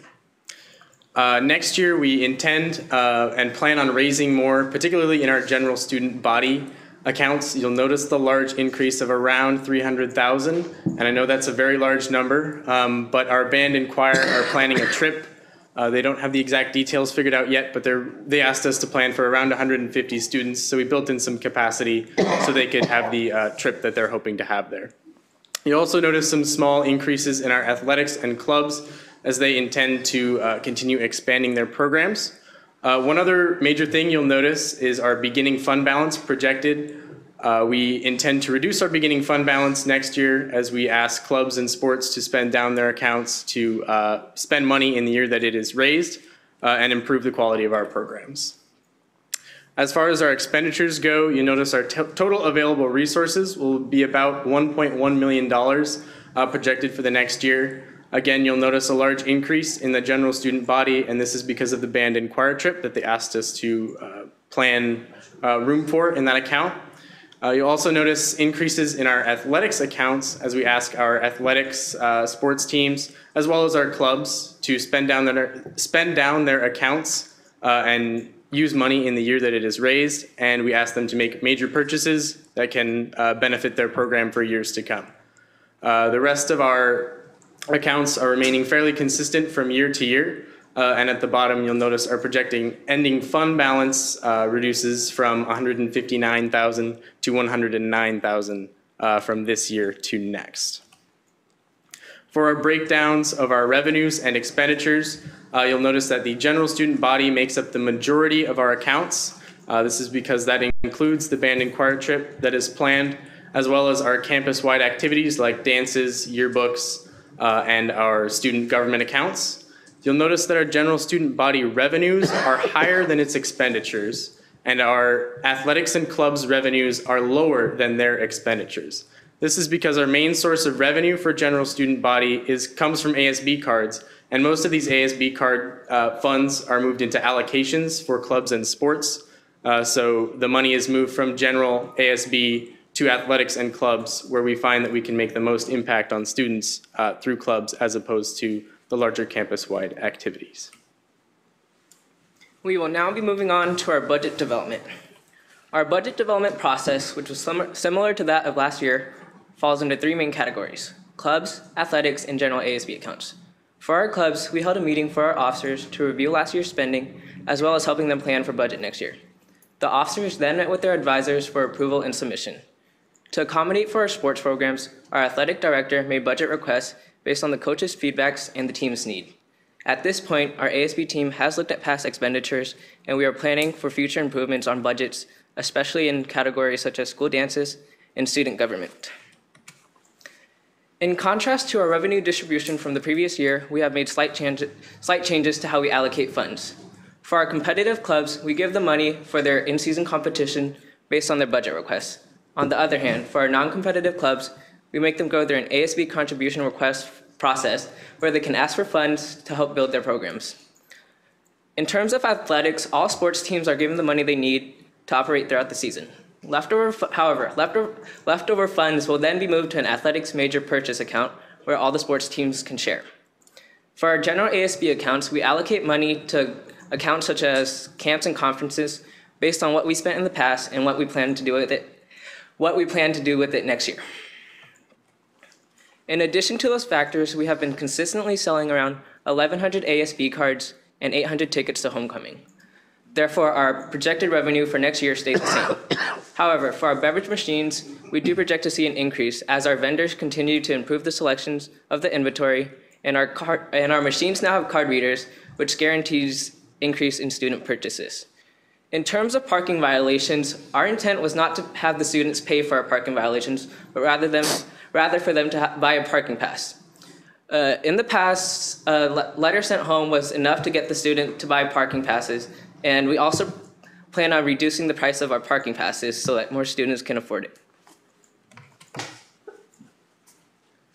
Next, we would like to talk about our ASB activity snapshot and points of pride at Cascade this year. Our Frozen Yogurt Fridays through the TCBY company, which we presented to you last year, clubs and activity groups have been able to sell frozen yogurt at lunches on Friday to students for $2, which is nutritionally sound due to our district guidelines. And clubs have been able to make around $200 each month that they sell. In the past, the talent show has been a major fundraising event, but this year, to increase the value of the ASB card, we made entry free with ASB and $3 without, reaching to a wider variety of students. The junior class held their pasta sale, which raised over $1,000 in around 1 month. Students at Cascade this year have started multiple new clubs, such as the Interact and Key clubs, 2 new community service clubs, and groups like Robotics Club and STEAM Club have presented at state conferences and Boeing events to learn about future field and career opportunities. Some of the major community service projects we have at Cascade are this year's 55th annual food drive, where we raised over 70,000 food items for over 200 families in our community, around 60 of those families being from our school. The Interact Club, new this year, a Rotary-based club, stocked our on-site school food and clothing pantry for students at our school in need. And NHS held the Mr. CHS mail pageant and raised over $600 for the Everett Seattle Children's Hospital. This year, Cascade has had many points of pride, including many activities and sports being state-bound. For the first time this year, state cheer made it to state and placed second, and our marching band placed first at the regional festival in Auburn. Last year, we presented to you creating a link crew, and currently there are 115 link crew members, link leaders, and these link leaders are helping mentor freshmen. One highlight of Link Crew this year is that the weeks before finals, they got all the freshmen together and taught them the best ways to study for their finals so that they could succeed. We are also in the process of a revitalization of our drama program. We have purchased a LED light board and soundboard and are currently in the process of buying a new LED lights. We also have some points of pride from the ASB financing and administration side of things. We worked this year to increase the value of the ASB card. We kicked off the year by giving each ASB purchaser a free Bruin Pride t-shirt to help unify the school and increase the value of the ASB card. We've also worked on several campus improvements. We're in the process of purchasing a new Bruin Bear, and several new benches for students to enjoy lunch on across campus, as well as Raina mentioned, the drama revitalization. We also reignited our student council and senate programs by changing meeting times to increase and improve the quality and quantity of student feedback that we receive. And we invited our student leaders to a summer leadership workshop hosted by Houston Craft, who will be joining us again next week for our 2017 Care Week. As the Exiting ASB team, we have some suggestions for the future. First, we suggest continuing to increase the value of the ASB card by incentivizing with free spirit items and ASB card free events. Also, we advise that they create a long-term parking money plan. Currently, we have reduced our parking permit price by half, and going into next year, we want them to have a 5 to 6 year plan of what these parking money funds will be used for. Currently, the ASB Vice President is in charge of athletics and clubs. Because these are two very different entities and have two very different needs, we suggest creating an athletics advisory board. More onto the club side, we want to encourage clubs to continue to access ASB funds via the ASB contribution request form. We also really want to make students aware of the Invest Ed opportunities that our school has to make ASB cards more accessible. This now concludes our budget presentation. We want to thank you so much for your time today, and we'd now like to open the floor to any questions.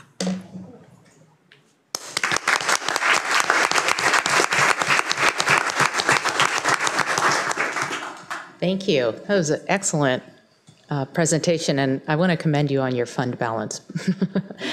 Directors and student representatives, do you have questions of the Cascade Group? Can I go off of your fund balance statement? As a district, if I heard it correctly, we have about a $220 million budget with a minimum of 6% fund balance. Currently, we're holding about an 8% fund balance. I do appreciate the fact that you all have spent down your fund balance, but you're still sitting at about 10%. So probably if there are opportunities to maybe reflect more of the district and our expectations, I mean, that goes towards our bond ratings and a lot of other things that really help us keep a healthy district so we can always support programs. And you, again, you have done an outstanding job. And just, I think there are still some opportunities with your large budget, especially with your marching band, your TSA, everything you do there, it's outstanding. Well, I want to make sure that we're clear and somewhat precise. Yes, please. Yeah. I don't think the students' presentations actually carry their fund balances. Am I correct? The actual year-end fund balances aren't carried in these presentations, are they? These are the projections. Those are the projections. Yeah. Thank you. Okay. I do want to say great presentation, great work. You guys are doing an awesome job. I like the fact that you're trying to increase the value of the ASB card and incentivizing it. Because with that, you get more involvement with your students because they see it as a value, something of value, something that they want and desire to have. And I think that's a great idea. I like the fact that, you know, you're not charging for parking violations, is that correct? And that you're seeing you're promoting the value of an ASB card in that process. So that's a great way to get kids involved. And because high school only happens one time. And once those 4 years are up, you can't go back to high school. So you get them involved now and you get them engaged so that they get active in high school. That's very important. So good job there. Thank you. Thank you. Excellent presentation. Your food drive just continues to amaze me. I don't know how you do it, quite honestly. You can all be extremely proud. I'm really happy to see you've revitalized your drama program. And as a Cascade alumni, I have to know why the new bear and what's going to happen to the old one and what's the new one look like. I was worried about that So bear. we are getting rid of our bear. Actually, Brown Bear Car Wash is donating one of their bears to us, so it is going to be put hopefully very soon onto our campus. So we're not getting rid of any bears, but we're also going to fix our current bear because it's chipping away a little bit. Yeah. Yeah. Is it the big growly bear they're going to donate, the one on Brown Bear on Broadway? This bear is not as big. It's on all four arms and legs, and it's about 6 feet long and about 4 feet tall. Oh, wow. That's a big bear. So you're keeping your. I wouldn't want to meet that on the street. So you said you're keeping the old bear too. Excuse me. I imagine it's just. I remember even when I went there, it was just layers and layers of paint. You know, it was just like losing its form actually. But it's been many years since then, so it could just be like a blob by now. Yeah. But good. I'm glad to know the old one's not leaving. Great job. Thank you. Thank you. Any other questions? I really like your slide 17 because it really speaks to the future and what are the opportunities for suggestions for the future. And you talked about a 6-year horizon for a long-term parking money plan. I'm just kind of curious what you see that looking like. So currently, every year we've had a little bit trouble trying to figure out, we kind of spend the whole year trying to decide what the best thing to spend our parking money on. So this year, something that we're hoping to purchase is the help with the revitalization of the drama program. And it's kind of, we've reached out to our STUCO, which is our student council, and our Senate to see what they want and what their needs are. That way it's not just the ASB kids deciding what we want for the future, it's what everybody wants. So the new ASB will take over in a couple of weeks, and they will be in charge of figuring out that plan. Currently there is a couple ideas, and one of them was the benches that we are currently in the process of installing. Okay. And what's the cost of a parking pass? It used to be 40 with ASB and 55 without, and now it is 25 with ASB and 40 without. Thank you. Great. Well, thank you very much for your time. Excellent job.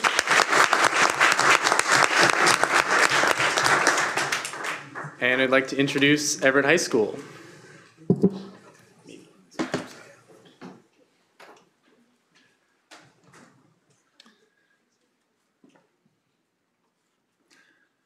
Good evening. I'm filling in for Shelley Waller tonight, who had an unexpected conflict and wasn't able to present our wonderful ASB officers. My name is Doug Plucker, one of the assistant principals, and I oversee and work closely with Shelley.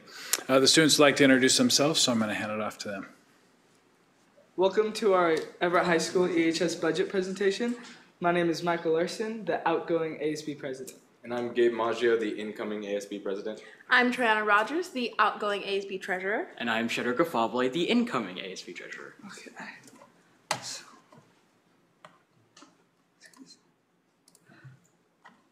Okay, so to get started, our objective today is just to present to all of you our ASB budget for next year. So things we'll be talking about is our budget development, our ASB snapshot, and some of the amazing events we have at Everett High School, and then end with questions. And so Triana will be the one talking about our ASB budget. Thank you. For our 2017-2018 ASB budget, as you can see in our chart, for our general student body funds, it is significantly lower, approximately $30,000. Previous years, what we've done is considered our transfers in our account as revenue, and this year we decided that because they're transfers and not revenue, we wouldn't include them in revenue. Our numbers for the majority is somewhat similar to our previous numbers, and our only big difference would be our general student body fund because of the transfer, as well as we're attempting to spend down our budget this year as well as next year for various activities. For our expenditures, the reasoning for our decrease in expenditures is because we're making a little bit less money, so we are spending less, except for our athletics. If you can see that we are actually spending a large number more, is because we gave our athletics a discretionary fund, as well as they were chosen for fund in need from our auction. So they received a large lump sum of money, and they'll be purchasing new uniforms and equipment in our years to come and this year as well. Our graduating classes also is slightly higher because we've gotten new advisors for our freshman class, and our freshman class has been doing a fantastic job at raising money and fundraising. They've raised over $1,000, almost $2,000 this year. Yes, and then for our budget breakdown, our school does approximately 70% for clubs and activities, or clubs, activities, and sports. As going to be stated in our next slide, we decide why each gets the expenditures and revenue they do. And Shedrick will be giving the budget development. Thank you. Thank you. All right, so the way that we decide who gets who in this world is...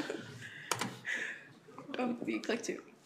Okay, so first of all ASB groups, which would be clubs, sports teams, and graduating classes, submit their proposed budget, which includes what they have, what they are planning to make, and what they're planning to spend.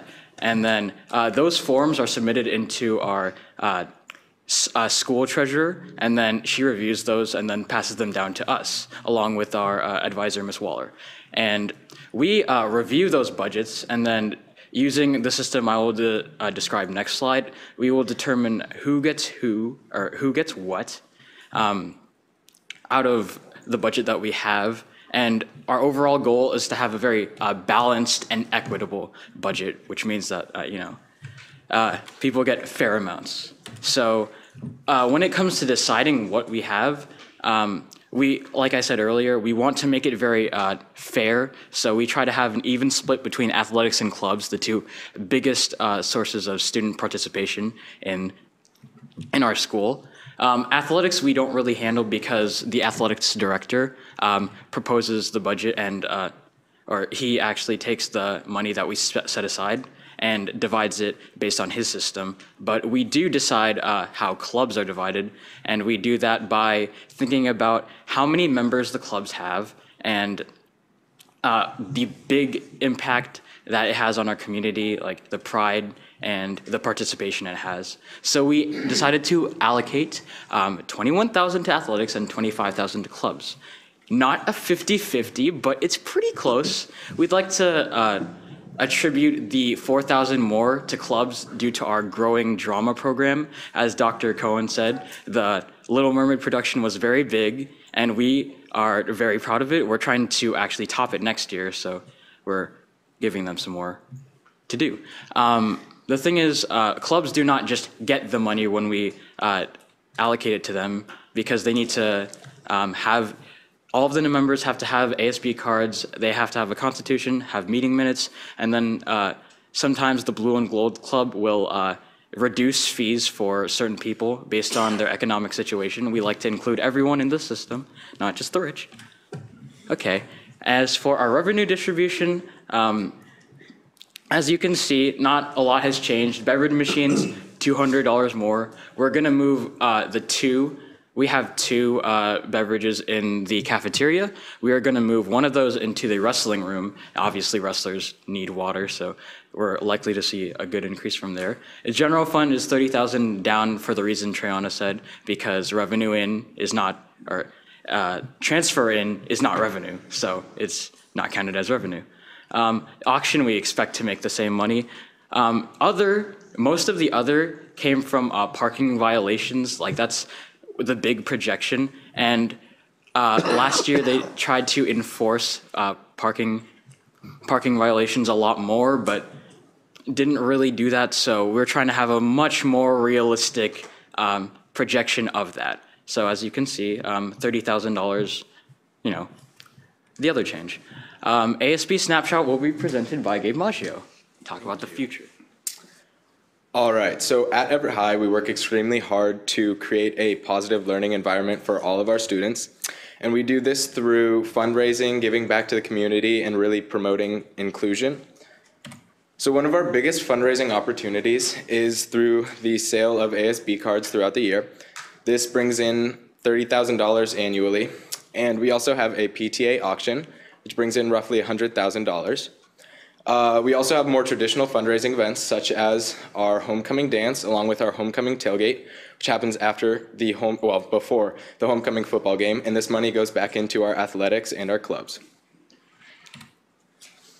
Everett is a very ethnically diverse school, so in order to celebrate this, we have a week-long diversity week, and during this, there's different meals served at lunches and performances done during lunches and after school, and it's concluded by a culture night, which has performers and different speakers, and also art shows.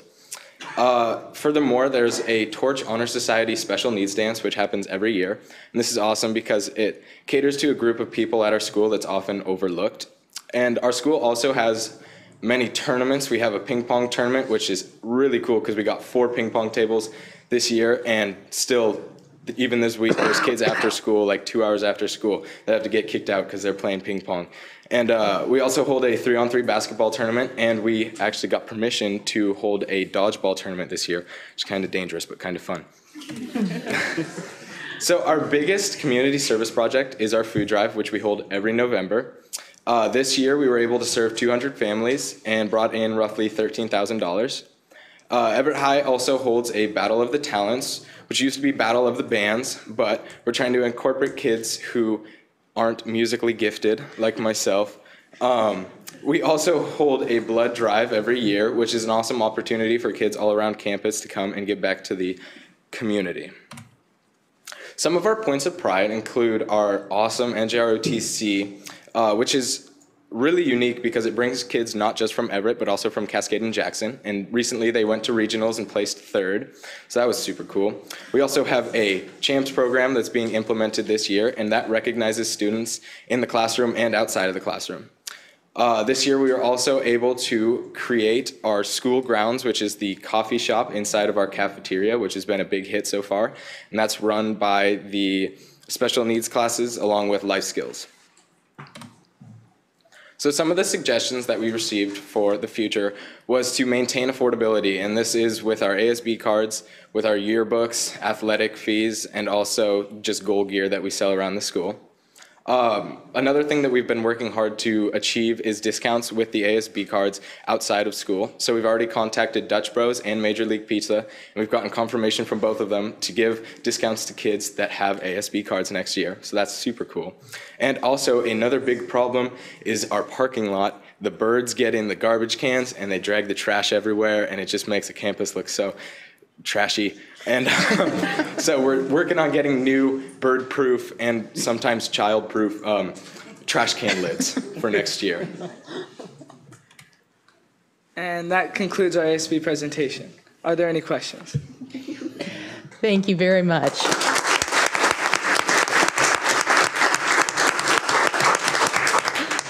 Another great presentation. I just love all the different variations amongst all the different schools. It's just very fun to see how you all approach sort of the same process slightly differently.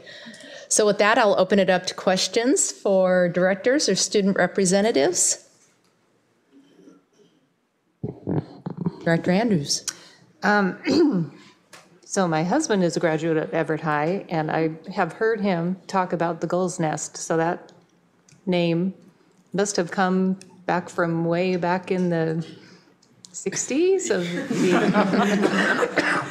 There was a hangout, evidently, the Gull's Nest. Is that what it was named after, or is that just coincidence? So the Gull's Nest has kind of been replaced with the school grounds, and we're trying to create more of a positive atmosphere within our cafeteria that lets kids feel more comfortable at lunch and just hang out. So it's kind of like a lounge area now. So we have tables and chairs in there. So Very it's a cool. nice, yeah. I did have a question on the drama program, because I see that you've allocated $60,000 to drama, which is about 1/3 of your total anticipated club expenditures. So what are the plans that are behind that $60,000 allocation or budget?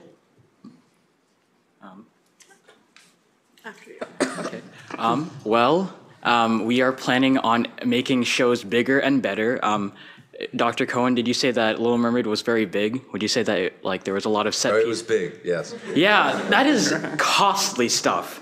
There was dry ice, there was a big ship, other stuff. We're trying to make productions on that level because I feel like there's a big like source of pride. Like we really like our drama program, so I feel like the work that they put in is worth the investment, you know? And it's one of those activities you said that you are trying to draw more people in. Are you doing the performances in the large theater or in the little theater? It depends. Oh. Usually, spring musicals are in the auditorium, and then fall musicals are in the little theater, which is actually like a repurposed church. So it's a lot smaller, but it lets us do some really cool things with the sets. I would like to go back to what you previously stated to us. We are giving a lot to our drama department, and I think some of the confusion could be from we're also giving some to our drama and our DECA program. They are both actually semi-new and have new advisors, so we're trying to help them get on their feet and develop a strong and fully student-participated program. Yeah. Excellent. Oh, great presentation. Thank you very much. It looks like you guys are a very cohesive and bonded and fun-loving group. Yeah. Great. I also want to say good job on your presentation. You did not mention the seniors dinner event that you normally have. Did you? Our senior citizens dinner, which is held this year in February, was also mentioned in our It was points of listed pride. on your, but there was no comment. Oh, well, this year it was extremely successful. We had over 100 attendants that were elderlies in our community. We got to swing dance with them and dance with them and have a lovely dinner and have fantastic conversation. And they gave us a lot of valuable wisdom that we really appreciated. Very good. Now, is there an age limit on that? Because if it's down to 29, I can come. There's not an age limit on it. So it's if you classify yourself as an older generation, feel free to come. We love to have you. I mean, we would absolutely adore to have you. So it's usually in February if you want to mark that on your calendars. We'll give you guys information. Thank you. Thank you. You don't have to be elderly to go, in case you were worried. Very good presentation. Thank you. I have a quick question. As you look forward and you look at opportunities to give funds to other events, is there anything that you're currently not doing that you hear from the student body or anything that you would like to maybe try in the future? One of the biggest things is the parking violations because they aren't really imposed. Like They're not imposed or enforced? Enforced, not imposed. Okay. Sorry. That's But okay. yeah, this year they haven't really been enforced, and that was one of our goals from last year that we didn't really follow through with. So we're going to try again next year. But there has definitely been a fairly large student voice that is pretty disappointed with the lack of ticketing. And also, when we did ticket, there was a big student voice about the ticketing. So we're going to figure out a system. Well, you got some things to figure out next year, it sounds like. But yeah, that's going to be a good source of revenue if we follow through, which we are going to do. So. Yeah, and that's just the property that's district property, because they can get ticketed if they park in the wrong place, but that's not you guys, right? Yeah, that's not us. Yeah. Yeah. Okay. Any other questions? Well, thank you again for a great presentation.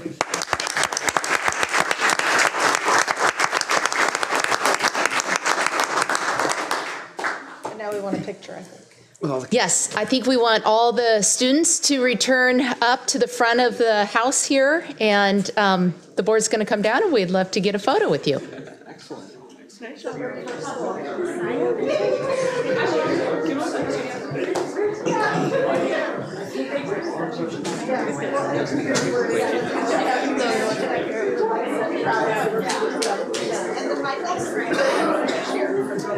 Congratulations. you all get going. Okay, slide back to. Still has AP test to take. Okay, come on in, guys. Okay, you guys turn this way. Yeah, and then kind of switch it like this. There you go. And then we're gonna need yes. Stay together. I like the guys. You can tell they're just talking to me. Oh, Jack. Because I know what they're great. Okay, are we close or? Yes. More speaking. We're gonna have to like turn all the way around. Hopefully wide angle, right? Yeah.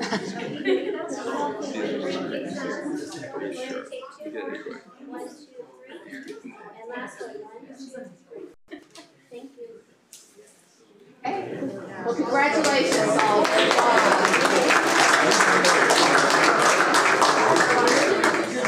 Oh, absolutely, absolutely.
Oh, good.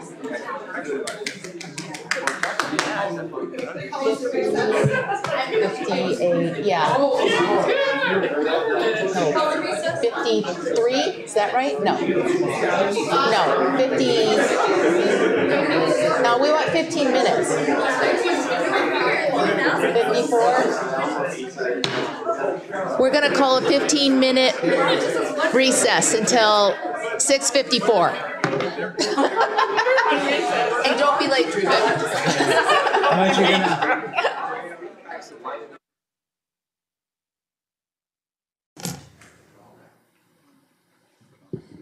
Okay. Quiet in here now. Next up, Mr. Jeff Moore, and he's going to give us an update on what's happening in the legislature and his crystal ball of what outcomes will be. It's a bit murky, but. We're like a Ouija board, huh? Oh, Ouija board. No, thank you. I think that really this is going to be a bit redundant. When this presentation was designed, it has a lot of the components of Dr. Cohn's superintendent comments. So I'm going to move pretty quickly, but I just want to emphasize some key points. First of all, these are the common messages from districts. We're asking the state to define basic education, provide ample funding, maintain the salary allocation model and mix factor, and maintain the prototypical school model. And finally, as Dr. Cohen mentioned, hold districts harmless during transition, and that means in all ways, shapes, sizes, or forms. Employees should not take a step back, and there should be a plan for us to continue to move forward in the profession that we all are so passionate about. When we talk about defining basic education, just want to remind the board that the proposals there, for the most part, and primarily the Senate, ignore accountability and transparency. There's been a lot of work that's been done. The first the first paragraph there about basic education really emphasizes the word opportunity. All that statutes say right now is provide each student the opportunity, and we're trying to get them to focus on, as we do, each, because just providing an opportunity doesn't get them across the graduation line.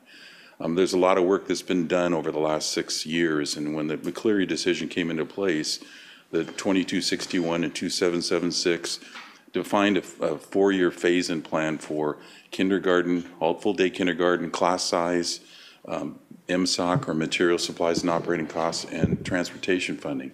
For the most part, except for the last step in K-3 class size, they fulfilled that element. It's the part of it's the compensation where they're really have fallen short, per the quote that you heard earlier tonight.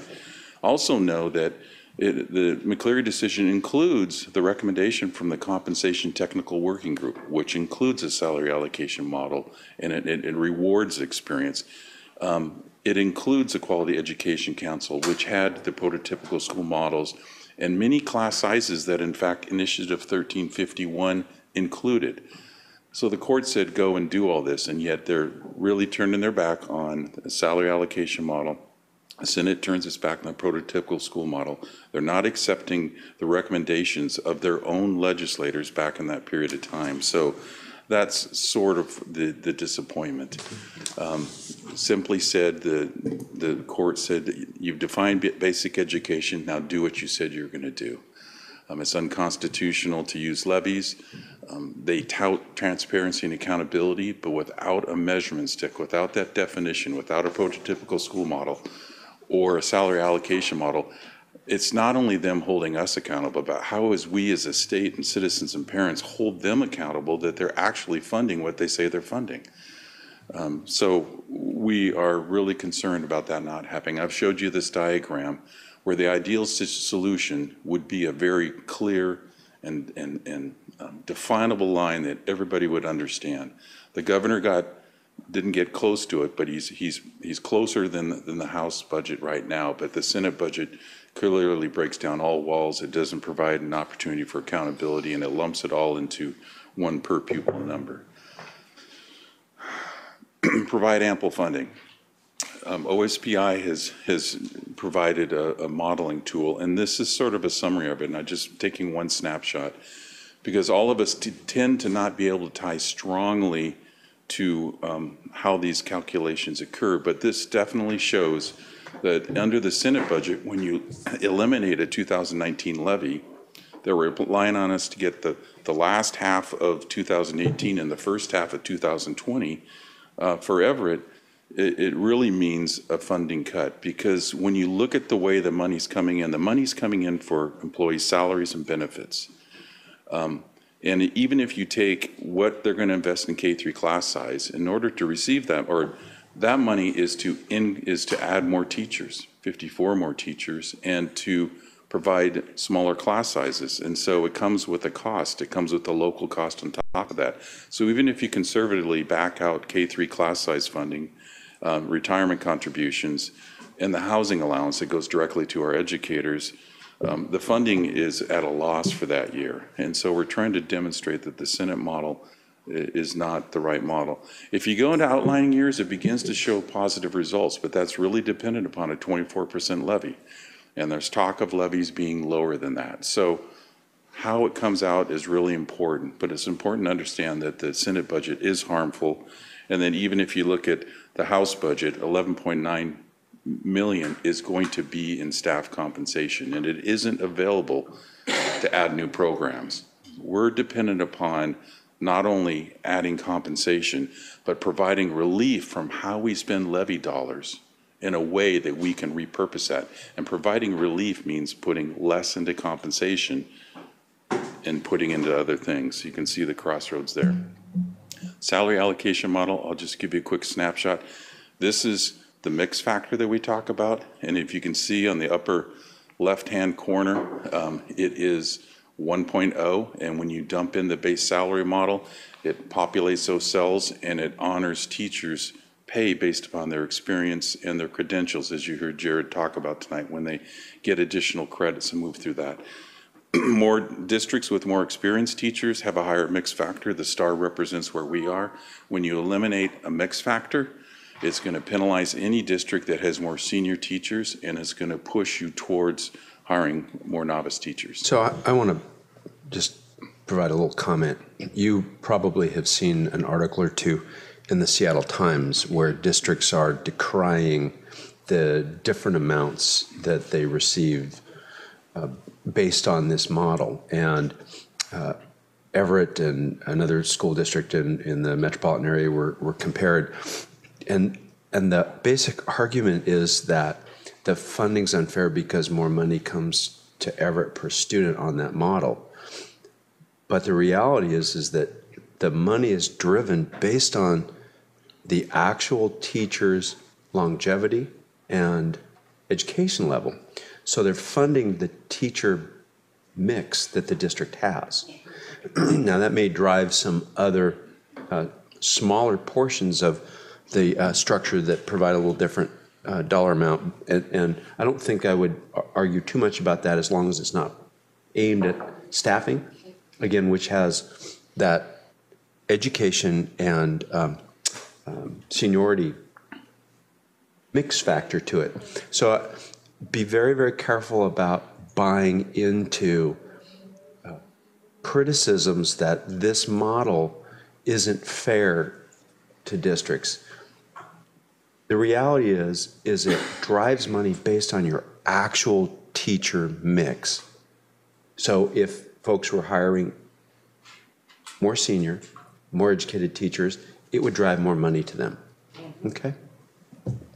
And by the way, the district that was complaining about that has a grandfathered levy, which is much higher than ours. 37%. You've got to look at the whole picture. Yep, yep. Thanks, Jeff. You betcha. And I mean, the good news is that both House and Senate is looking at that lower cell, and they're bumping it up from 35.7 to a couple of different numbers.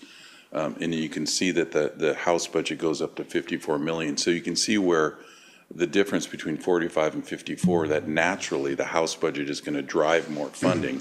But again, it's tied to compensation. So the great thing about the SAM is it clearly defines basic education. You go from one district to another, you know what the salary schedule is. Whatever we bargain locally is going to be unique, but that'll be a common element. It may have regionalization factors based upon cost of living, but in essence, without it, how do we move forward with the structure with our local bargaining groups? Pays them for their years of experience. It allows districts to prove that we're not using levy dollars or for salaries. It's a great reconciling for Director Andrews. It's a great reconciling tool. She's studying it too closely. And it provides accountability and transparency. I'm trying to use accountant terms up here. Maintain the prototypical school model. I showed you this at our budget retreat, but budget development 2, our study session. It's just important to know that the state painstakingly surveyed all the districts in the state and looked at what it took to run a school of varying sizes. I think it was 400 for elementary, 432 for middle school, don't ask me why, and a 600 student high school. The key is this is a per pupil funding model. They talk about the Senate budget being a per pupil. It is a per pupil. Is here you get 10,000, and then we'll add this for this and this for this, and that's as much as it went into it. It doesn't really have a scientific basis or a studied research basis, and this does. And then we just need to fully fund it. That's been the key that hasn't been happening. So the importance of the prototypical school model is that it defines not only staffing costs, but non-salary costs as well. It shows transparency. Again, we're accountable to it, and they're accountable to fund it. It creates a strong framework for defining those basic education boundaries, and it provides consistency and equity. It also can define where levy dollars begin. They're concerned in some senses that it breaks it down too far, but it's really a sum of the parts. So if for Everett it drove 1,000 teachers, we would know that the 1,000 first teacher we would code to the levy. It'd be very straightforward. So losing that, you can only come to the conclusion that it's accountability, and it's not us that needs to be accountable. It's the legislature that's kind of shirking it. Whole district's harmless. I think that's been pretty well emphasized. We understand that when Dr. Cohn and I went to the editorial board, they said, well, how much should the levy be? And it was a simple answer is, it should be, we should make this transition, you know, people should be fairly paid, we should be able to run our programs, and we should have a little bit more to fund preschool, a little bit more to fund summer school, a little bit more to fund orchestra. We can't really define that number now until the numbers mix out, and so we're kind of just saying, whatever you do, make sure that we're held harmless. And as a result, most districts are bracing. Some you can see to a great extent. We're sort of in the middle of the pack, and so we're in a good position to move forward and wait for that legislative outcome. This, again, is the timeline of being realistic about what can happen when the legislature's done, and this shows the last dotted square of being somewhere in July. We have to have sufficient funds to make the pay date if for some reason the legislature goes into August and the state shuts down. There could be a statewide strike that we're going to prepare for. There could be a ballot issue, although it's not really on the conversation right now. And then through all that, we have to prepare for a levy that we know we had to put on the ballot in February. We don't know what the OSPI is going to want us to do to prove we're not spending basic education dollars. And so as a state, not only the WA and districts, if we have no structure, we should be talking to the WA about let's create some consistency from school to schools. We're going to have to work together collaboratively on multiple levels to sort this out. But it's going to be a heck of a fun year, lots of opportunities for thinking. So with that, I think I just wanted to again reiterate what we're trying to communicate to the legislature at this point, and we're trying to continue to do so on a regular basis.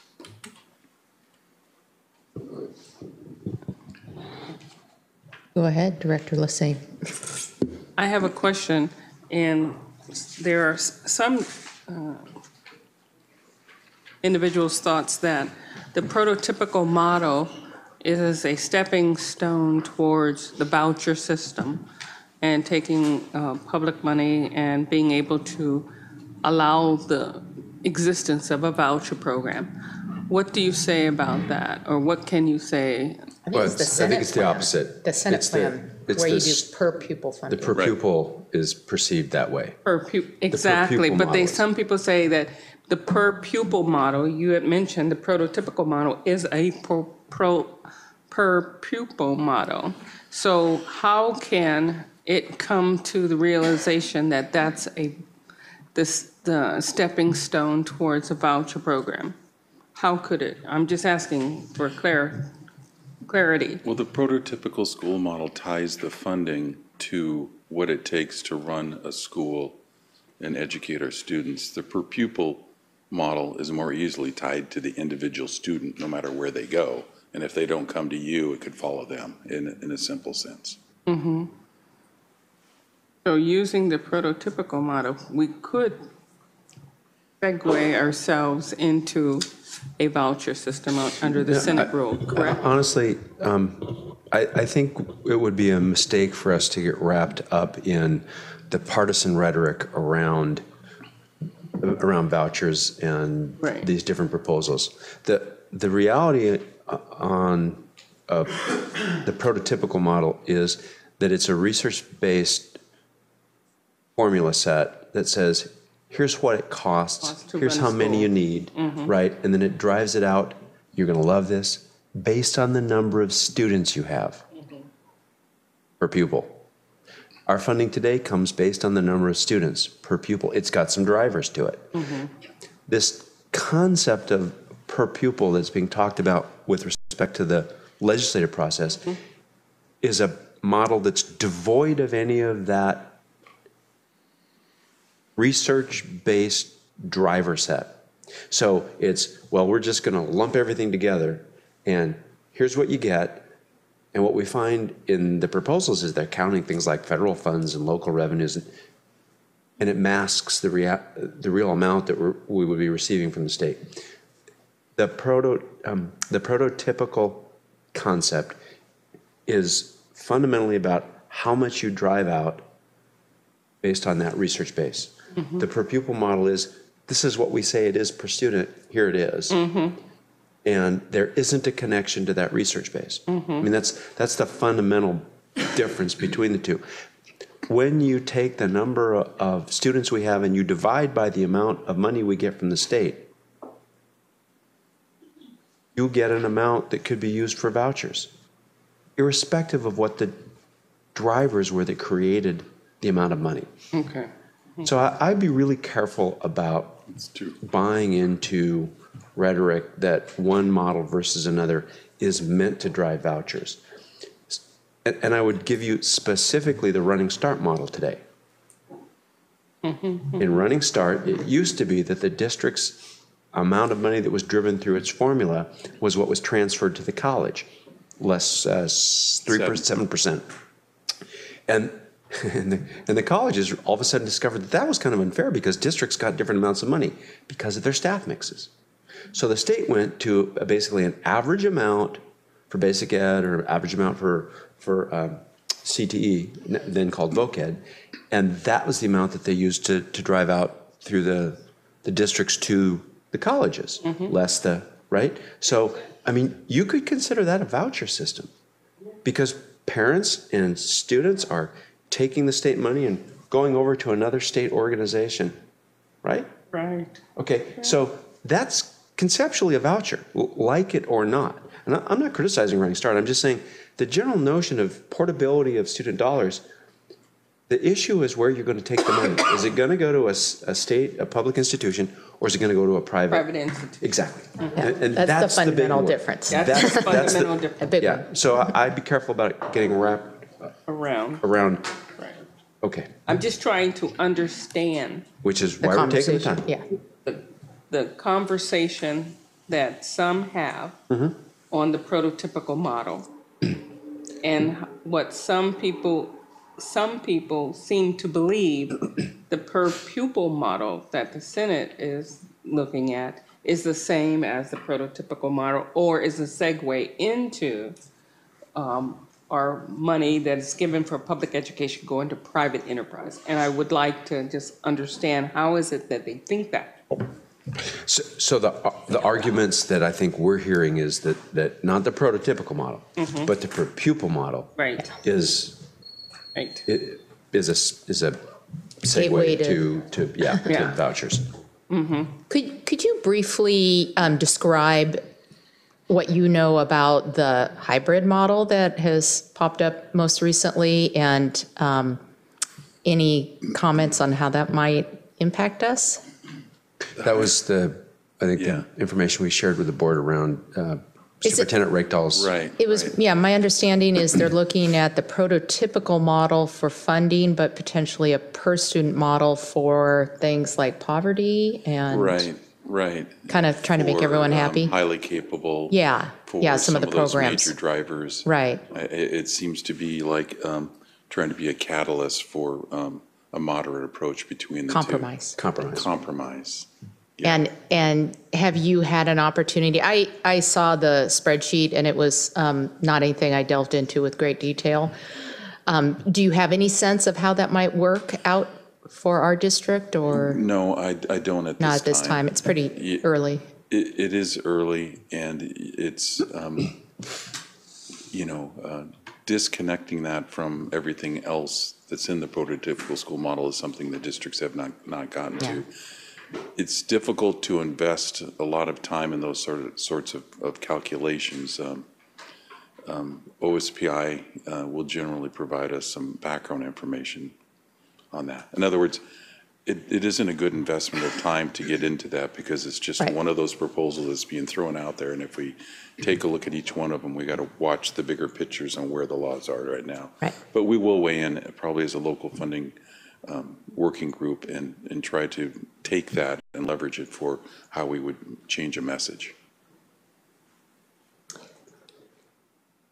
Directors, any other questions? Thank you. Okay, Thank you. Okay, we now come to section 11.0, strategic monitoring report. And tonight we have revisions, proposed revisions to the strategic plan, and Mr. Gunn is going to lead us through that.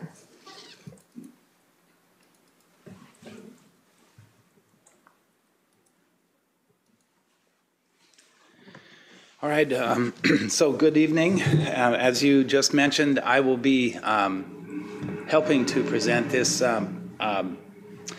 this agenda item for proposed strategic plan updates for 2017 and 18. I will be joined shortly by two of my fellow cabinet members to do that as well. I'll go right to it. Up until about 3 or 4 weeks ago, we were thinking, the cabinet was thinking, that we would not be asking for any changes to the strategic plan for next year.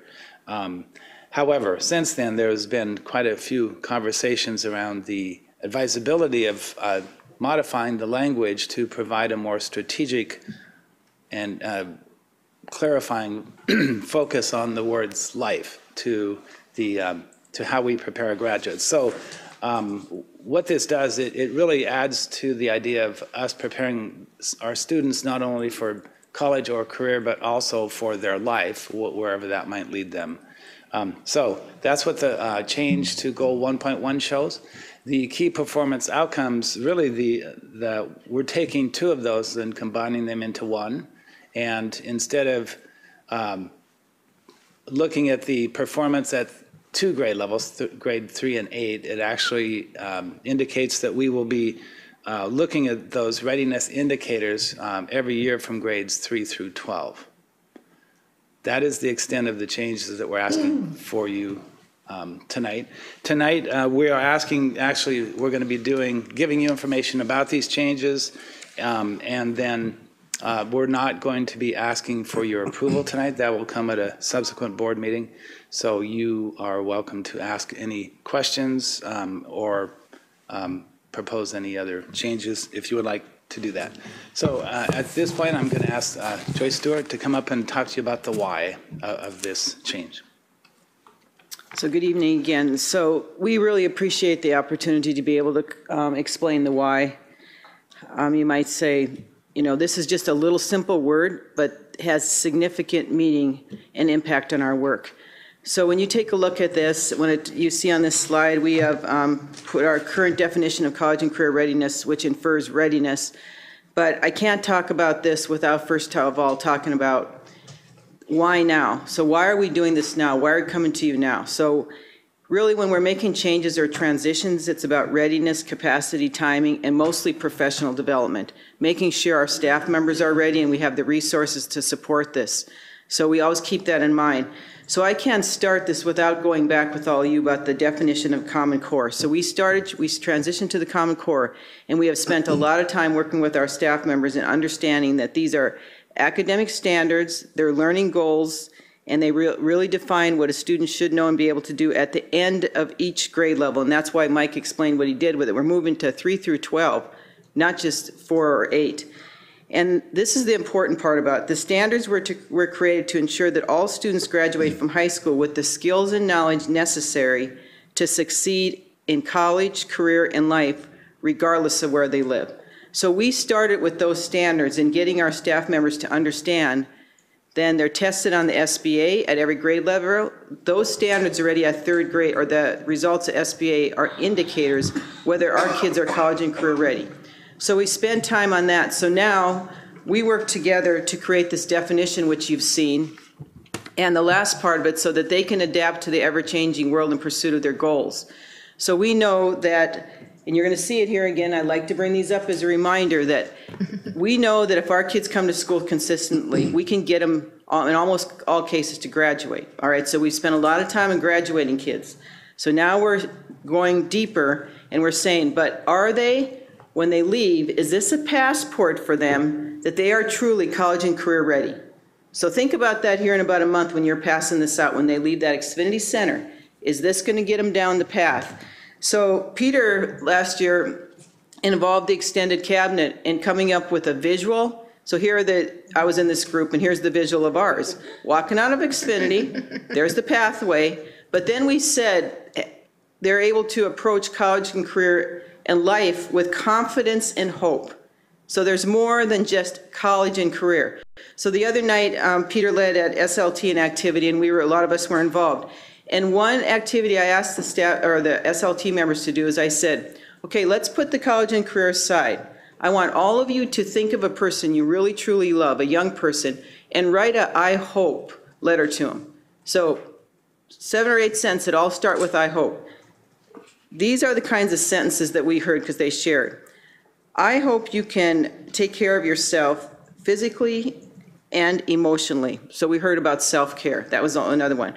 I hope you have the courage to lean into challenges because I want you to feel success. So there's that success, leaning in, taking on challenges. I hope you collaborate with others and experience the power of collective wisdom and collaboration. I hope you persist during personal challenges in your life, but most of all, I hope you are happy. So it's more than just college and career. When you think about your own children, I don't know about you, but when I walked away from my daughter, when I dropped her off at school in California and I walked to the car, I was thinking about, I hope this, I hope that. And I have to say, many of them were around some of these themes that you just heard. So this is just part of the why behind it, and especially where we are now in this day and age, why this is so important and why we appreciate so much that we're able to explain the why and why now this evening. So Dr. Scott's going to tell us more about the why and the why now. You'll have to forgive our our artwork, but I think we made some improvements from here to here, maybe. But these exercises really do help us flesh out what we mean by college and career life readiness, this idea of to and through college, career, into life. So we all share that common goal of growing knowledgeable, thinking, and active citizens ready and able to positively contribute to our community in ways that Joyce mentioned, both students of ours and our own children in the community. We believe the definition is also inclusive of 21st century skill development. Those skills applied in real life concepts or contexts, working as a team, for example, critically thinking through problems. We also think it's inclusive of the social emotional learning tenets that you've been learning about as well. The definition is inclusive of that, the attitudes and ways to approach successes and overcome challenges and obstacles, and then just growing overall self-awareness as a learner. So those are the connections to life readiness. That's the why behind this proposed change. The next steps in this process will be on either May 30th or June 6th. We will bring this plan, these changes back to you, depending on your instructions or guidance to us tonight. June 20th, we will ask you to accept the annual operating plan, and then in July and August, we will develop the annual work plans and performance goals based on the annual operating plan. There will also be an end-of-year strategic plan progress report done on July 5th to you. So at this point, I would ask you for if you have any questions or suggestions. Okay, thank you. How about if we start over on the right? Student Representative Carrillo, do you have any comments? Yeah, I actually have a comment, and I want to say that questions. The and life part, I think, is actually excellent. As a senior and we're graduating, they don't tell you a lot of people aren't going to college. And so I feel like although we are getting prepared for 21st century skills and for college itself, so many of us, either be financially or other reasons, won't be able to go to college. And the fact that in life part is there, it's like, I don't know, it's just good to know that although we're preparing students not just for college, because that we're preparing them for all these different pathways we can take. So I just want to say that I think it's an excellent addition. Thank you. Thank you. Well, and I also think it was at NSBA, we were able to see Ariana Huffington speak. And I wrote down one of her statements that we should always reflect on, is this what success looks like? And not perfection, success. And I think that mortarboard is one reflection. A young lady like Amy is another reflection of the success we have in our district. the students we had present tonight are a reflection of the success we're having. I think that I also have a note in here, at some meeting I went to, a portrait of a graduate. So I appreciate seeing maybe a portrait of a graduate. But I think this is good work, because it's that next step, Joyce, thank you, of not just the mortarboard, but it's the then what. And helping students every way we can with an exceptional public education. So thank you so much. Thank you. Director Lassane? I think Director Mitchell just mentioned a lot of the things that I was going to say, which is very good. But one of the things she talked about was a portrait of a graduate. I've been asked, what is a profile of your graduate? And I'm going to ask if I can have that picture, even though the artwork, that is a good profile of a graduate. Because I think that says it all. I mean, it's not that all graduates are girls or, but you know what I mean. That's a good I do.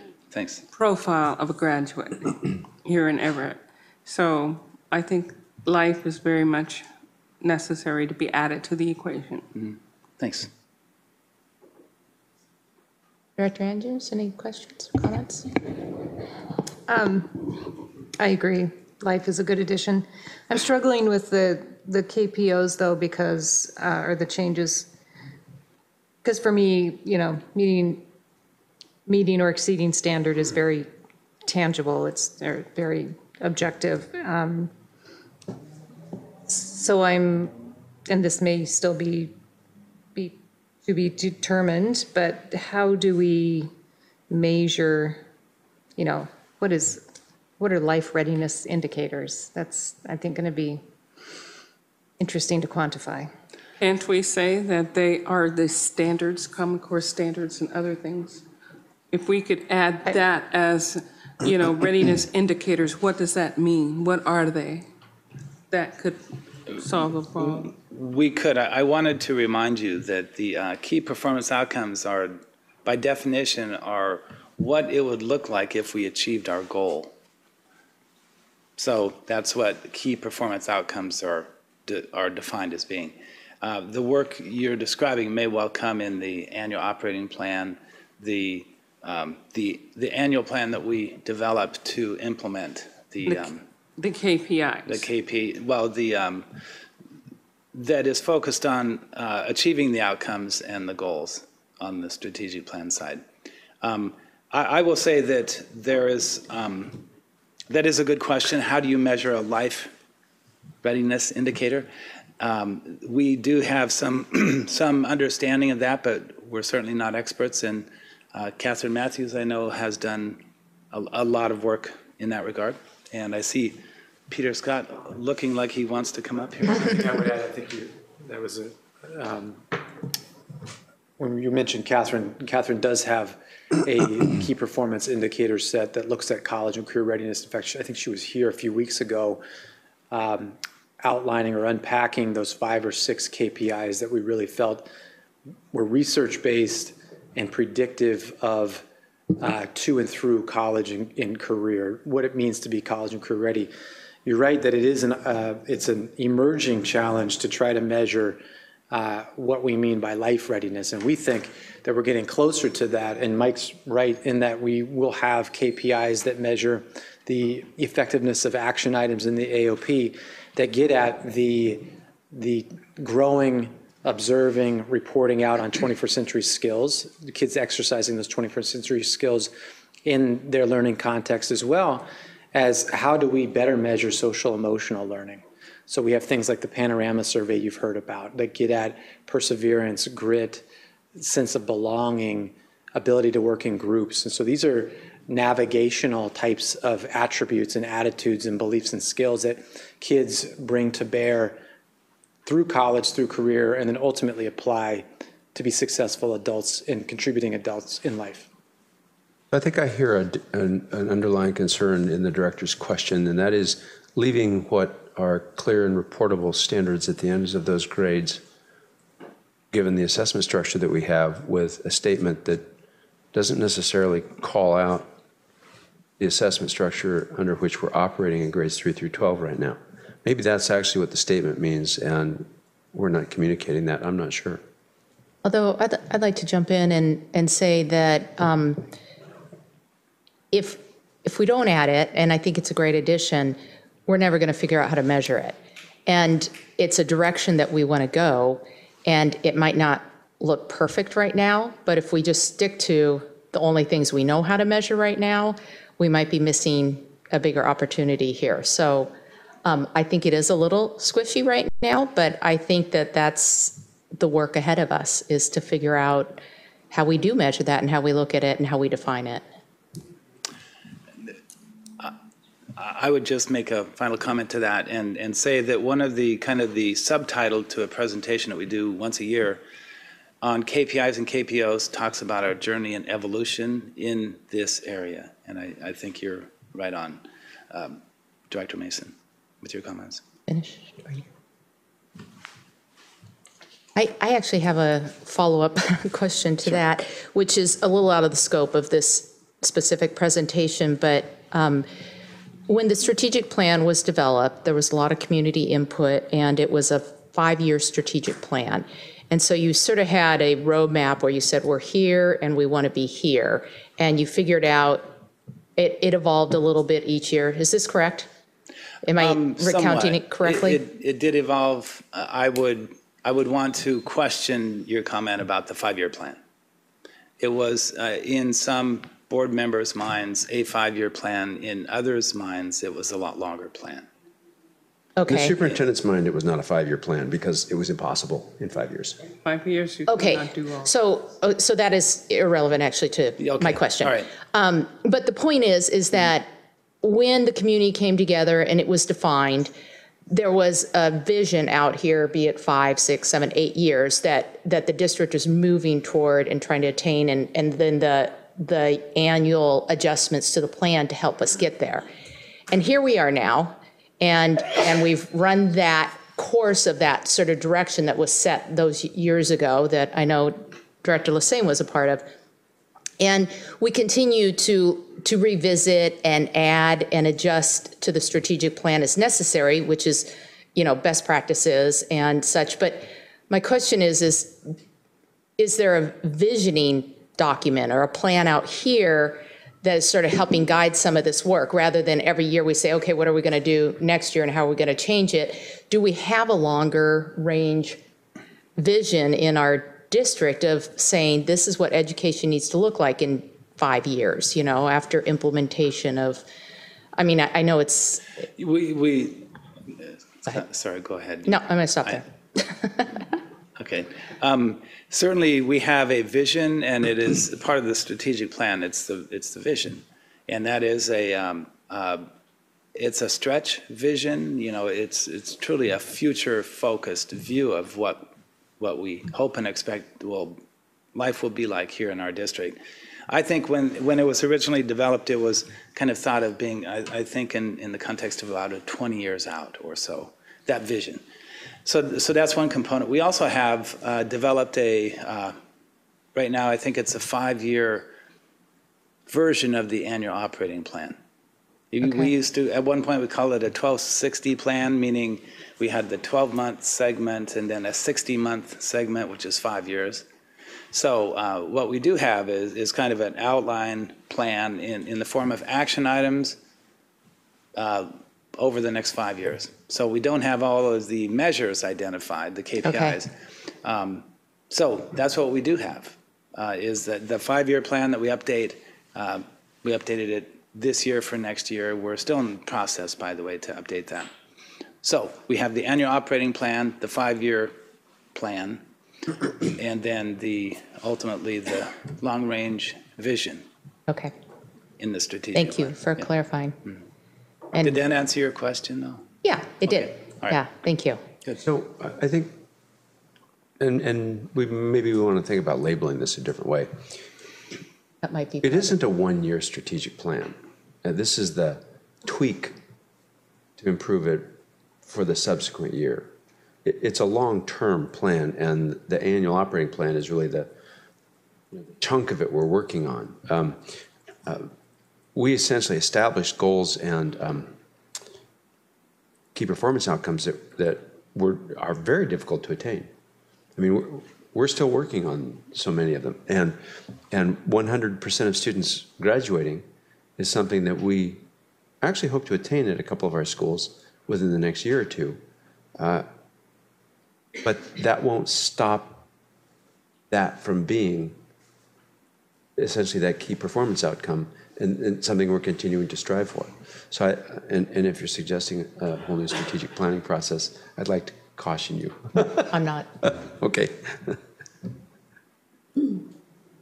Only other thing I want is those comments that Joyce made, so I can save myself some time when I write my card to my son and he leaves me to go to college. I would like those too, please. I hoped. That was very good. Any other questions or comments? Okay. Thank you all for comments and input. Thank you. And now we move to our second time slot in the agenda for public comment. Dr. Cohn, do we have any public comments for this time period? We do not. Okay. That takes us to section 13, unfinished business, and we have no unfinished business planned for this evening, which takes us to section 14.0, new business. And tonight, 14.01, we're looking at the board annual regular meeting schedule for 2017-18 that has been revised. Yes, we decided a while back, you decided a while back, I think, that, and all of us agree with you, actually, that the second meeting in February, which occurs generally in the middle of our fairly abbreviated midwinter break, was not a really great idea, especially for directors with students in school. So we took off that in one of the years and then a subsequent year, and it may be that we just missed this one in the process, or we can find no record of where we actually made that change to this particular year. And as far as I know, you want this, so we're putting this revision in front of you for first reading, and if you have no objection, we'll go ahead and move it to the consent agenda at the next regular meeting for second reading and adoption. Okay. I think a welcomed change by all of us. 14.02 is the adoption of secondary English language arts intervention instructional materials, and Peter Scott and Georgia Lindquist are going to help us out here. Well, it is our pleasure to present tonight a proposal for you all to consider to adopt new instructional materials around, I'm looking for new instructional materials around secondary English language arts intervention. And some things that I want to highlight here briefly before I hand it off to Georgia. The purpose of tonight's brief presentation is to share the ELA intervention materials adoption process, to unpack the how and the why the recommended instructional materials got this far. How did they best match the selection criteria of the committee? And then request that you consider adoption of these intervention materials. I won't spend too much time on the vision and mission here, but I think it is important to call out, particularly when we're talking about intervention instructional materials, each student achieving to high standards. That's really a centerpiece of our vision and mission. We often talk about each, and we try to put let our walk do the talking there. And we believe that as far as instructional materials go, this does that. As well as calling out several things at the heart of this adoption in the strategic goals is targeting struggling learners needing specific interventions, and these materials providing that support as a vehicle or to access grade level content, springboard, and ultimately those Common Core standards. So at the heart of this program is equity, rigor, relevance, and student engagement. So I will pass it off to Georgia. Good evening. The purpose of our adoption, as Peter was talking about, is to help us realize our vision and mission and strategic goals. And the specific purpose of this adoption process was to evaluate instructional materials for secondary students who need additional support in English language arts, and then recommend materials that are aligned with English language arts, Common Core state standards and best practices, and then develop an implementation plan. The commitment throughout the process shared with everyone on the committee was to keep the best interests and learning needs of all Everett Public School students and staff in mind, keep an open mind and trust the process. And in the adoption process, we followed policy 2311, 2311P to be sure that we aligned with a high quality, rigorous, comprehensive process. And a further part of our instructional materials adoption was to focus on systems of support for our students and to really focus especially on building collaboration between our general education, special education, and English learner programs and teachers, so that we could provide strategic academic interventions for students in our special education and EL classes. And as part of ensuring that we have systems of support in place, that we would have resources for database problem solving, and that we would improve the learning outcomes for our students through the use of evidence-based practices. Our committee reflects this emphasis on collaboration across general education, special education, and EL learners. So we had resource teachers, extended resource teachers, Achieve teachers, EL teachers, and English teachers all coming together to review and work with best practice and standards and select materials that we thought would make a difference for our students. So following our district policy, we did a review of all of our standards and educational research about best practices in literacy, as well as for struggling students, as well as best uses of technology for technology transformed education and personalized learning. And we solicited materials from publishers, and then the team dug in and made connections across all of these things: mission, vision, strategic goals, the standards, 21st century skills, best practice research, and then they moved to identify key review criteria that would really help guide the selection of materials. The key criteria identified, of course, are standards alignment and alignment to 21st century skills. And particularly for struggling secondary students, the research supports the importance of directly addressing motivation, persistence, and self-direction, part of that 21st century skill of character or growth mindset. These are especially important for secondary students.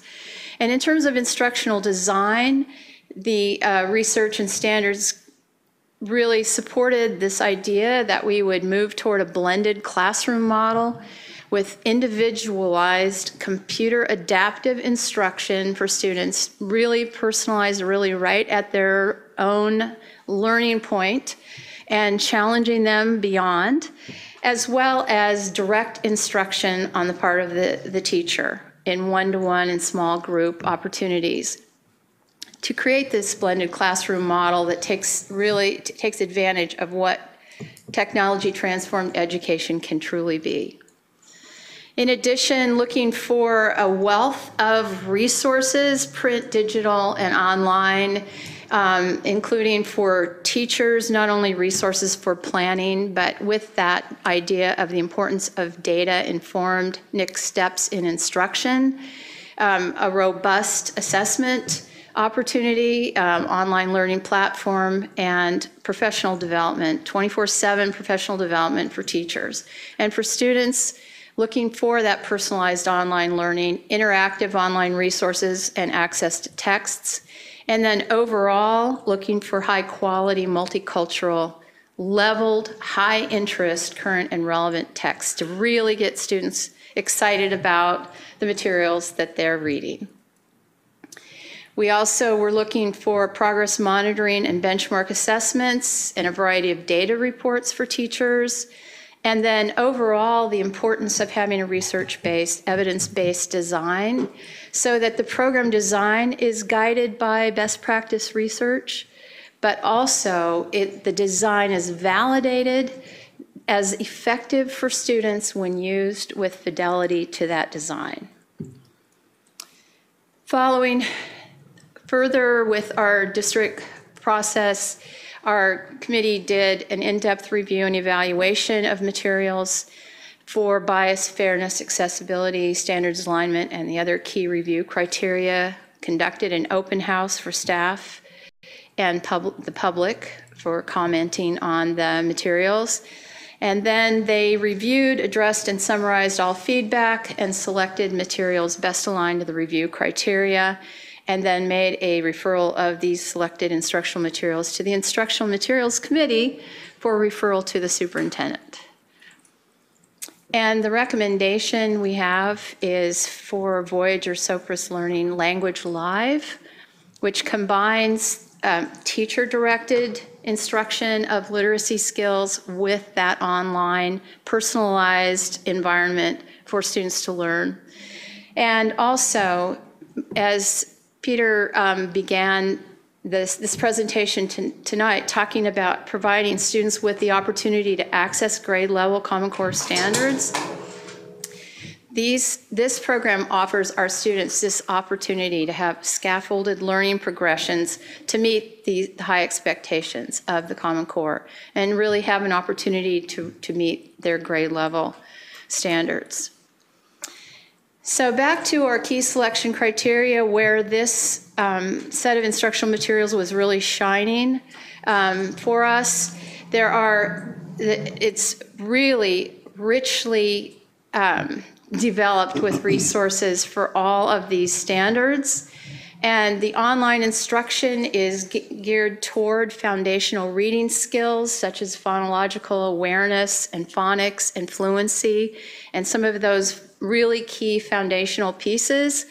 And then for the more challenging pieces of the standards, there are resources for the teachers to do explicit direct instruction. And that explicit direct instruction is really best practice in teaching these kinds of skills. 21st century skills, really, there is great support for that in terms of teaching students explicitly how to work collaboratively with other students. And the working with peers is not only in class, but online. And there are motivating social media, games, rewards, avatars, a whole digital 21st century environment for students. And then also, really powerfully, for students, they can have real-time progress monitoring and see their progress, see where they're headed next, and really get empowered around that. And when we talk about self-paced and personalized online instruction, when students need to slow down, they can do so in that online environment. And when they're ready to move quickly, they have that opportunity as well. We have, as noted before, an instructional design that is blended learning, and the digital and print resources are pretty phenomenal, including Readingscape, which offers students 24/7 access to reading texts online, a variety of texts. Standards-aligned assessments, they have quite a few in this program representing assessments of everything from phonics to fluency to comprehension and writing. And then this program is based on research about effective instruction for struggling secondary learners. So it's very powerful, and many studies have been done, including in peer-reviewed journals, about the effectiveness of this program. And just have an opportunity to hear from two of our committee members, Donna Spencer, an extended resource teacher from North Middle School, and Bria Janice, who's an extended resource teacher from Evergreen Middle School. And they're highlighting some of these same key criteria and providing a little more depth on some of them. Of the English language arts curriculum intervention adoption, and we reviewed many curriculum, and we were really excited about Language Live for several reasons. One of the reasons is the expansive number of lessons from pre and early readers all the way to grade level, making them very interactive and of high interest for our students. Another reason is at the end of each unit, they have an extended writing project, and they've taken the elements and the pieces of writing, they've broken it down for some of our most beginning writers and readers, but they've picked grade appropriate topics, and all the materials look age and grade appropriate. Another aspect that we liked of the program was the blended learning portion of it. There was a time for students to be on the digital platform as well as being in small groups with the teacher and in one-on-one settings. And on the digital platform, there was a social media-like face, which allows for teaching of safe online practices to our students. The other thing is, because there is the digital component and you're working in small groups with your students, you have the ability to constantly monitor their progress. So digitally, the computer gives you that feedback, and there's lots of reports that we can print, as well as while you're working in those small groups, other students will continue to work on the digital format while you're able to conference with individual students or work in small groups. Another part that we were really excited about was the parallel between Language Live and Springboard. Yeah, one of the things that Springboard supports is having anchor charts in your classroom with various reading and writing strategies. And the Language Live anchor charts look very, very similar to Springboard. As a matter of fact, some of the strategies are the same. And so when our students go into general education classes, the science, that if they get to go into the ELA classes, they'll see some of the same strategies being repeated, and it will help them to feel incorporated in the whole school, as well as connect with the material that's being taught in those subject areas. We are really excited to start implementing this program as early as soon as possible, so thank you so much. We're looking forward to it. Thank you. We are looking ahead to an implementation plan based on input from the committee as well, in focusing on the standards, best practices, and how to effectively implement the program, and then really digging into the data and data reports and helping teachers really successfully utilize those to plan next steps. And then throughout the whole process, continually helping our teachers see the links between the work they're doing in this program and with their students and our professional growth and evaluation process. To summarize tonight, thank you. We had the opportunity to share our intervention adoption process, explain characteristics of those materials, and request adoption of those materials. I'd invite your questions now. Thank you. Once again, just an incredible job on your thoroughness to vet and select the curriculum here. It's really the instructional materials. It's very impressive. But before I get to director questions, I'm curious, do you have the cost of the instructional materials and the first phase of the professional development? Yeah, the approximate cost for a 3-year agreement, because there are consumable costs as well, is about $550,000. And does that include the consumables? It does include the consumables, and it includes the software subscription or the licenses that come per student per year.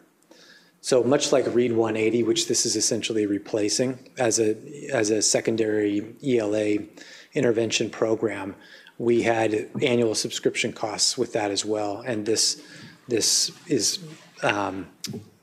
goes in the same budget, so to speak. And this will replace window. This will replace Read 180. Yeah, it will. Okay. And the PD costs, initial use, of course, in year 1 will be higher than in subsequent years, but we have between $50,000 and $60,000 budgeted. I would note that placed this at the estimated cost in the situation statement, And then when we move it to action, the budget amount pops up in the, so that the budget information, and Peter reminded me of this because I asked the exact same question. Sorry. It's okay. It pops up when you convert this to an action item, the budgeted amount and the source information pops up in that header. But it doesn't when it's correct. So being considered. Okay. Yeah, so I asked that it be loaded into the situation statement. Because I remember that from the meeting, and then I didn't see it. And yeah, it may be that we weren't clear enough on it. That's okay. Thank you. Directors, do you have any questions, please? I have a couple questions. The first one, you had mentioned who the adoption team was, and had an impressive list of people within the district. But you said that you were looking for public comments. Did you go into the public, or were there any parents on the adoption team, or did you look at any outside of the district employees on the adoption team? No, we didn't have anyone from outside the district. So that would. So your public comments was just during the open house opportunity. Okay.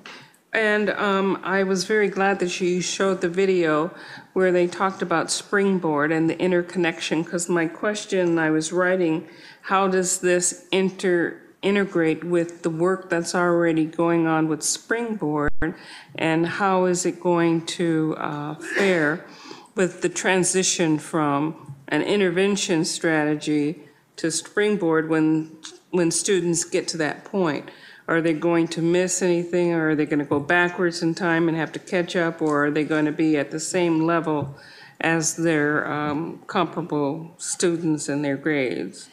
So based on the student's individual education plan in their special education program, we will be, and as well assessments that help us really see where they are in their skill development. We expect to have students in our resource classrooms still working with Springboard as they are currently with this, to really help bring up, scaffold some of the areas that they need extra support on. However, there may be some students in the resource classroom who may need to utilize this for a significant amount of their time, and then still be able to access what is going on with Springboard in a modified approach. Right, in a modified approach. So this is really going for the special education, or those students that might not be able to take on Springboard. This is really a program for them.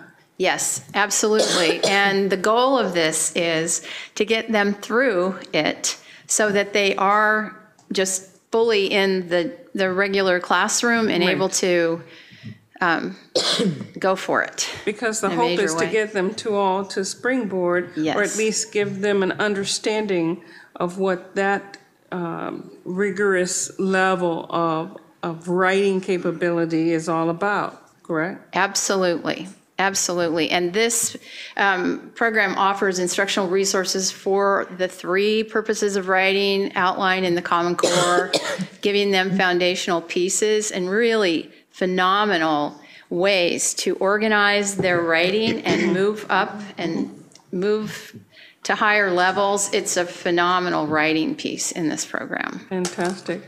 Yeah. The other question that I do have is Director Mason had asked the question about the budget. I had asked once before if we had a spreadsheet of all of the adoption budgets that we have, at what time frame they were going to come in to as far as approval as well as costs. Do we have something like that with this?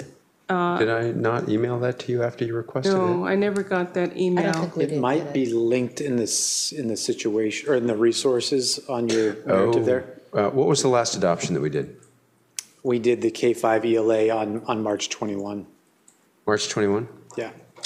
Would have gotten added later, and then well, what I might have done, let me take a look at that agenda real quick. I think what I did was noted. No,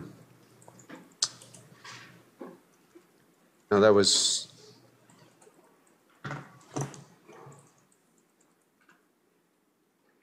Yes, I added the link to the bottom of that one on March 21. March 21. Yes. Okay. Yeah. Thank you. Yeah. It's on this one too. References instructional material adoption overview, November 8, 2016, regular board meeting. Yeah. The PDF attached as a reference here, and it has the adoptions timelines and estimated costs as a PowerPoint. That's when we looked at the next 3 to 5, thank you for that, the next 3 to 5 years of forecasting costs associated with instructional materials. What was on the 5-year forecasting calendar, it was described at that meeting. Yeah. Thank you. So it appears that we may have placed the same thing. No, I think this is a different document. That was the one under the instructional material adoption overview. Is that the one you're talking about? Yeah, that's one I see. It's November 8th of 16. Now, let me go back. Pardon me, just a minute. March 21, Peter? That's right. Thank you. Find that for you just a moment. So the item that we put in March 21 is a different document than the one that's linked in today's. And I will go back and add that link to this item also. Summary.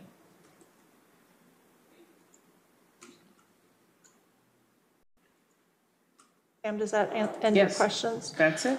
So Pam, I still some of her comments. She stole my comment about the video. So thank you. And Georgia, I think that Director Mason already talked about the rigor which you all put into curriculum adoptions. And I just want to thank you for presenting so late after probably what was a long day. So thank you so much. Okay. Director Andrews, any comments? I had one quick question just in general regarding different instructional materials. Are you seeing more online collaborative projects, or is that more teacher driven in terms of, when they get to a certain point in the instructional material? I guess what I'm saying is, it's always been done in the classroom, and now I'm seeing more and more in my own home collaboration where they're all sitting at their computers at home working on a project together or studying for a test. Is that reflected in the instructional materials more and more these days? As you just noted, it's being developed by teachers outside of a digital platform that comes with instructional materials, but it is also coming in more and more prominently to the digital platforms as well. Okay. In terms of the online collaboration, for example, in this is the teachers were pretty excited because it does simulate a social media environment for students. But this idea that there are opportunities not just for discussion boards and just some of those classic online features, but also opportunities for working on collaborative projects. Yeah. So, with assessments that call, just even a quick reference back to our social studies adoption, some of the collaborative projects that call for students to be working together online, and it's really powerful. Yeah. Great, thank you. So if you will refresh and tell me whether or not you see that adoption forecast up on your screen when you click, I would. Yeah, I got the one from the March 21st meeting. Well, if you go to, if you look at 14.2, today's agenda, whether you refresh or you go away from it and back to it, okay, get it to reload. Reload it. There when I refresh.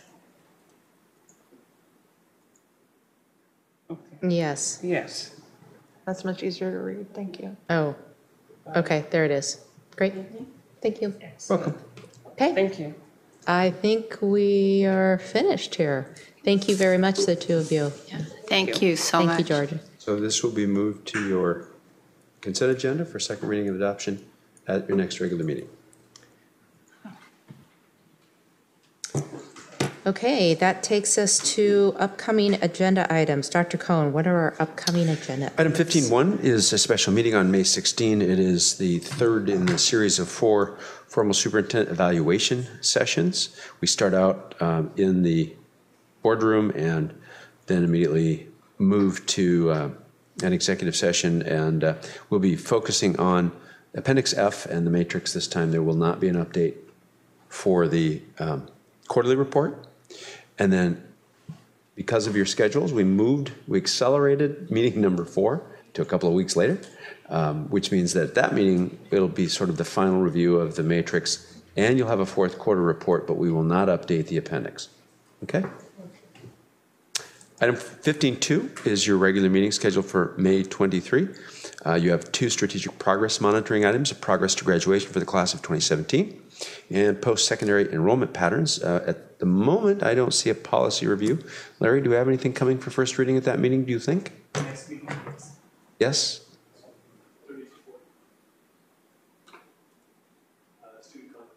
Student conduct, thank you very much, which I believe we had in the Friday report. And then you also have a number of general operating business items.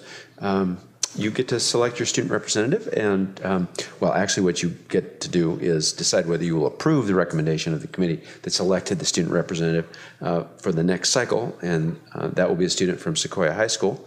And I believe she, if I'm correct, will be succeeding, not replacing, but succeeding Amy at after graduation. We've got English Language Arts 612 intervention second reading planned based on our expectation that you'd love it today.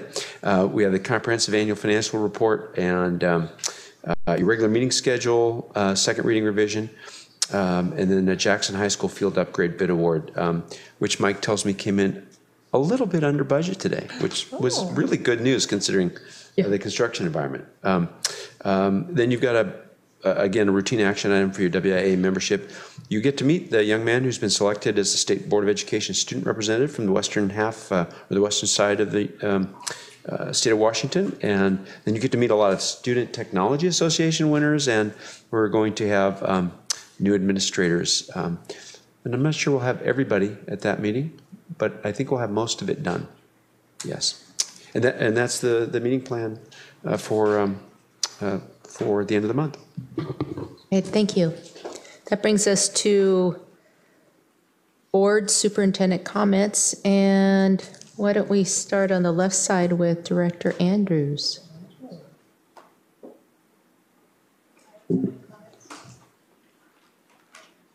Okay, I had the opportunity of attending 3 middle school forums, parent forums, on the growth of the district, and I found that they were very informative. And I do also have some comments that I would like to share with writing up the agendas, or at least placing them on the website. So I'll pass those over to our secretary so she can have those added. A lot of them were brought up there at the meeting, but I just have some comments that I would like to add to those. And they were at Eisenhower, Heatherwood, and Gateway. So I very much enjoyed that. And I think we've got pretty much a consensus from the parents who did attend as to which scenario they preferred. A lot of people do not prefer to have their children bused. They do like the idea of having neighborhood schools and supporting neighborhood schools. So I think that that came a lot, loud and clear when they told us about that. So that was really great. I also had the opportunity of attending the early learning symposium on the 29th, and I must hand it to Dr. Cynthia Jones and is it Dr. Chad? Is he Dr. Chad? Dr. Chad. Both of them did an outstanding job of putting that together and presenting a various amount of different opinions from professionals in the early learning careers about what that's going to mean to our students when they come into kindergarten. So I thought that was very informative. I really appreciate that. I also attended the high school art show. And I must say, our students are getting better. I mean, they're impressive. Their artwork is impressive. We should set this CRC up as a museum for their artwork, because it is amazing. I mean, people would love to come in here. We could probably charge money for it too, but it's great. They are outstanding. I also had the opportunity to attend the Equity and Access special meeting, and very much information came out of there. And I thank those district staff people who put that together. He did an outstanding job at relaying what it takes to run that team and the work that they are doing. Thank you so very much. I would like to make a plug for providing a plaque for our outgoing president and vice president for the time served. I think they deserve it. There was a lot of work that they put in, and I think it would show a good show of support for them to be presented a plaque maybe at an upcoming meeting when we can have cake and ice cream. I think we do that for president, just president. For president. For president. I do want to read some of the reports, words mentioned by our parents and our students at some of the breakfasts that I had the opportunity of attending.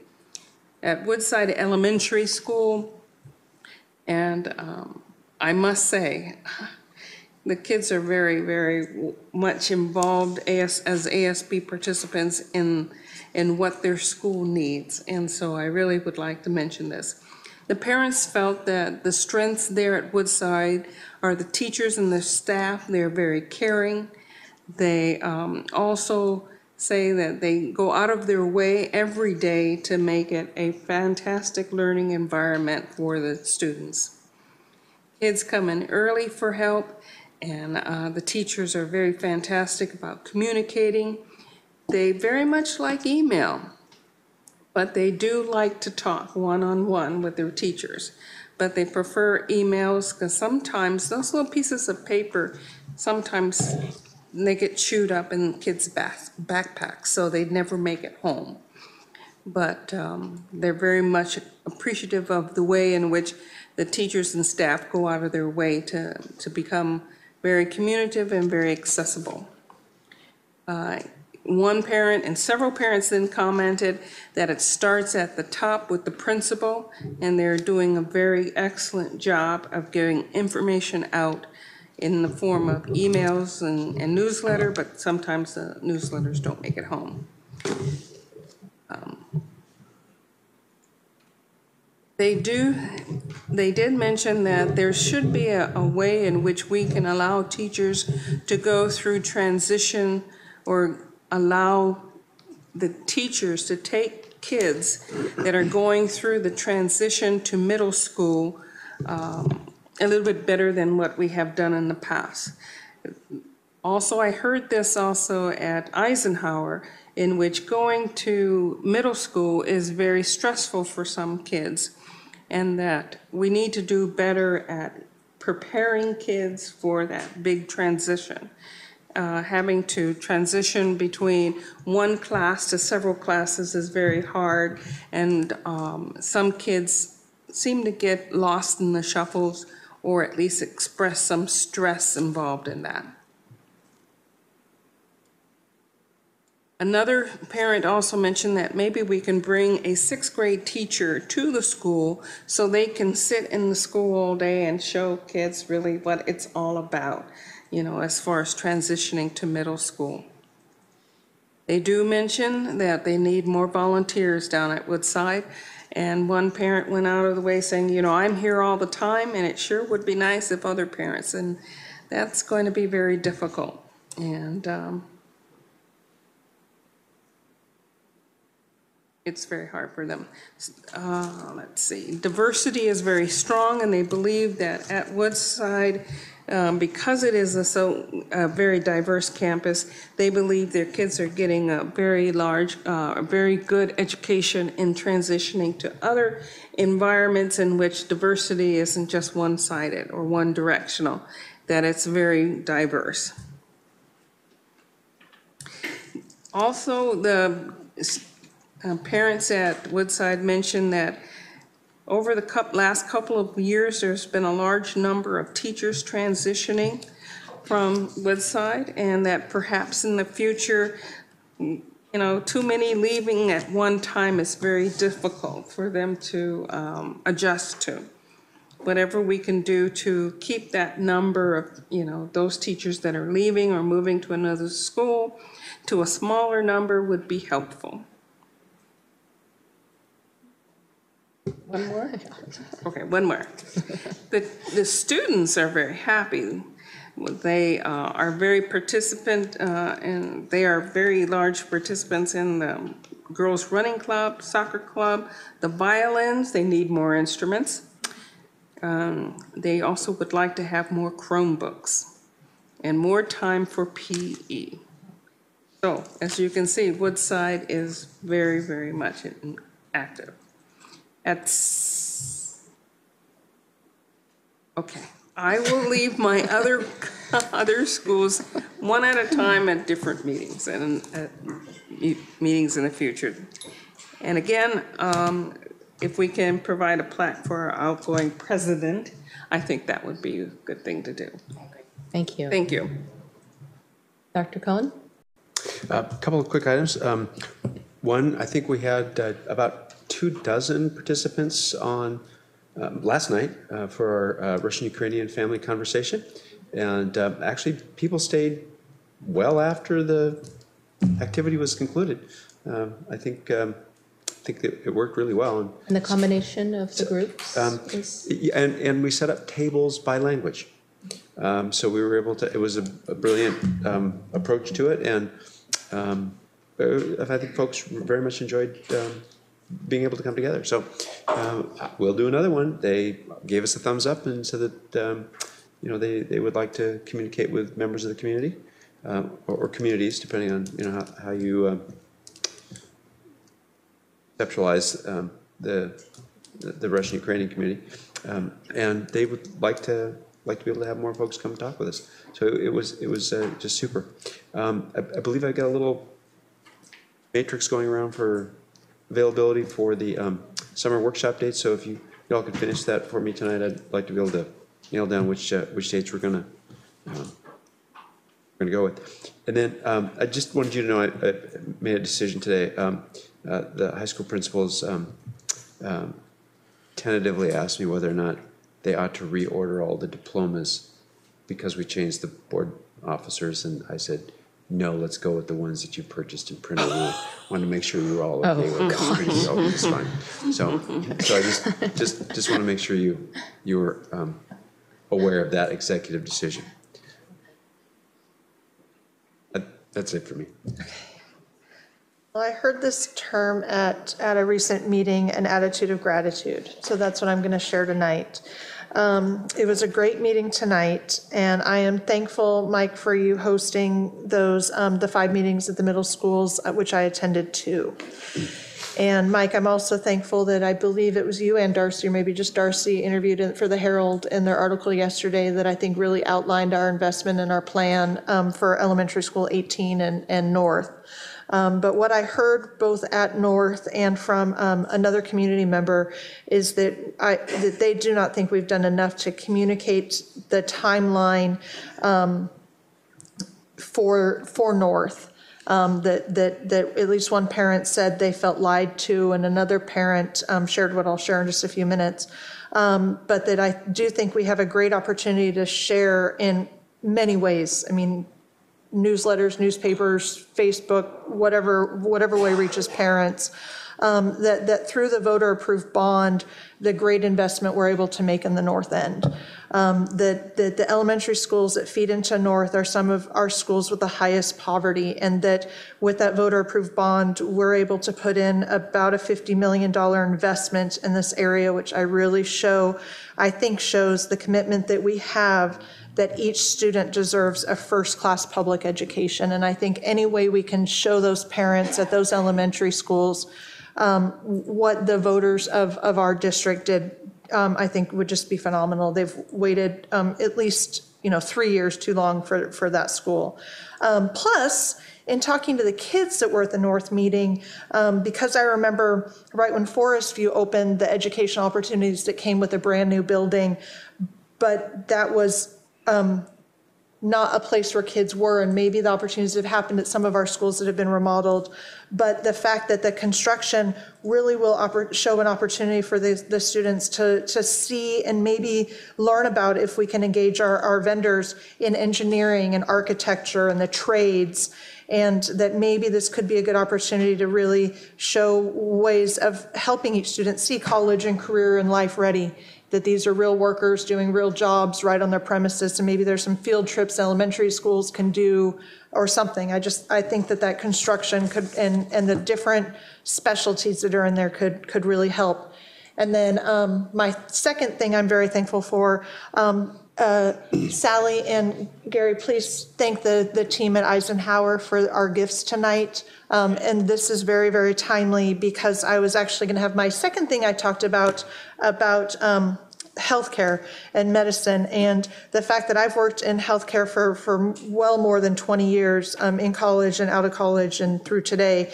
And that I think with our focus on STEM and maybe our plans for the health sciences at Everett High, I really think that medicine really fits in with this, because the practice of medicine and other healthcare fields definitely has much to do with science, but it's also art. I mean, physicians talk about the art and science of what they practice, and that nursing does that, and pharmacists, I always had to do that. A lab number is not a lab number. You also have to look at who the patient really is and what do they really need.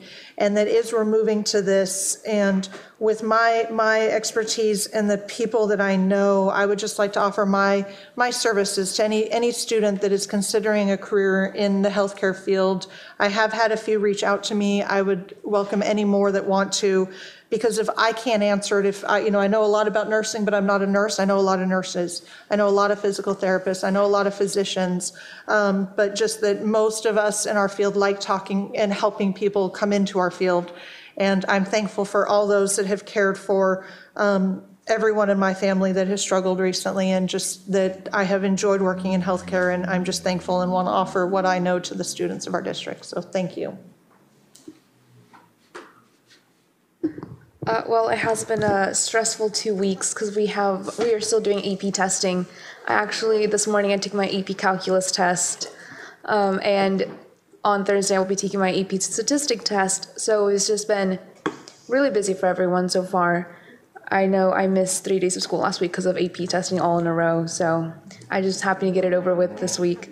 And some events that's happened so far at Everett High School at least is the Avid Walkathon.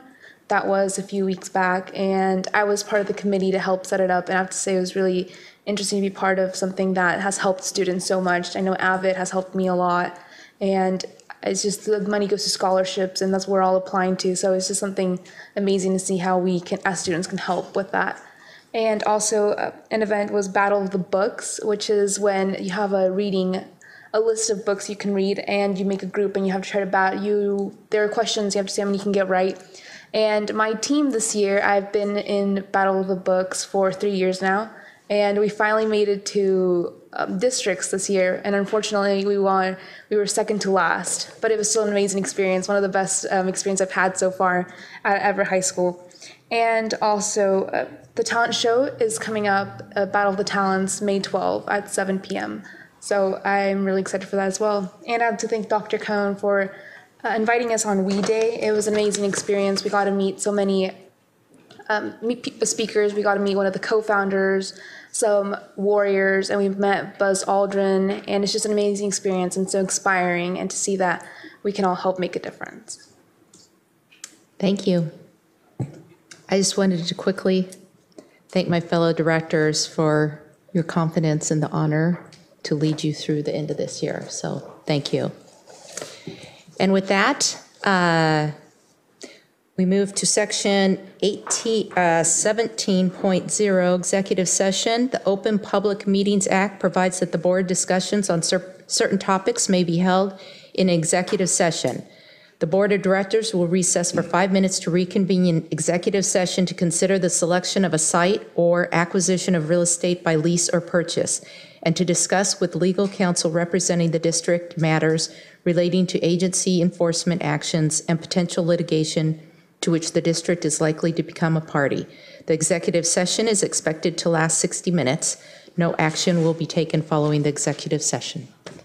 Thank you all for your presence and presentations tonight. And I just want to make one comment. I thought Delvin had given everybody an aircraft, a little widget. They're all done. They're all different. They're different. And so if this guy does not get an A in this classroom, you know, I'm going to say he can appeal to the board. Pass it on. And I appreciate they were specific. And thank him. This is an awesome job that he did himself.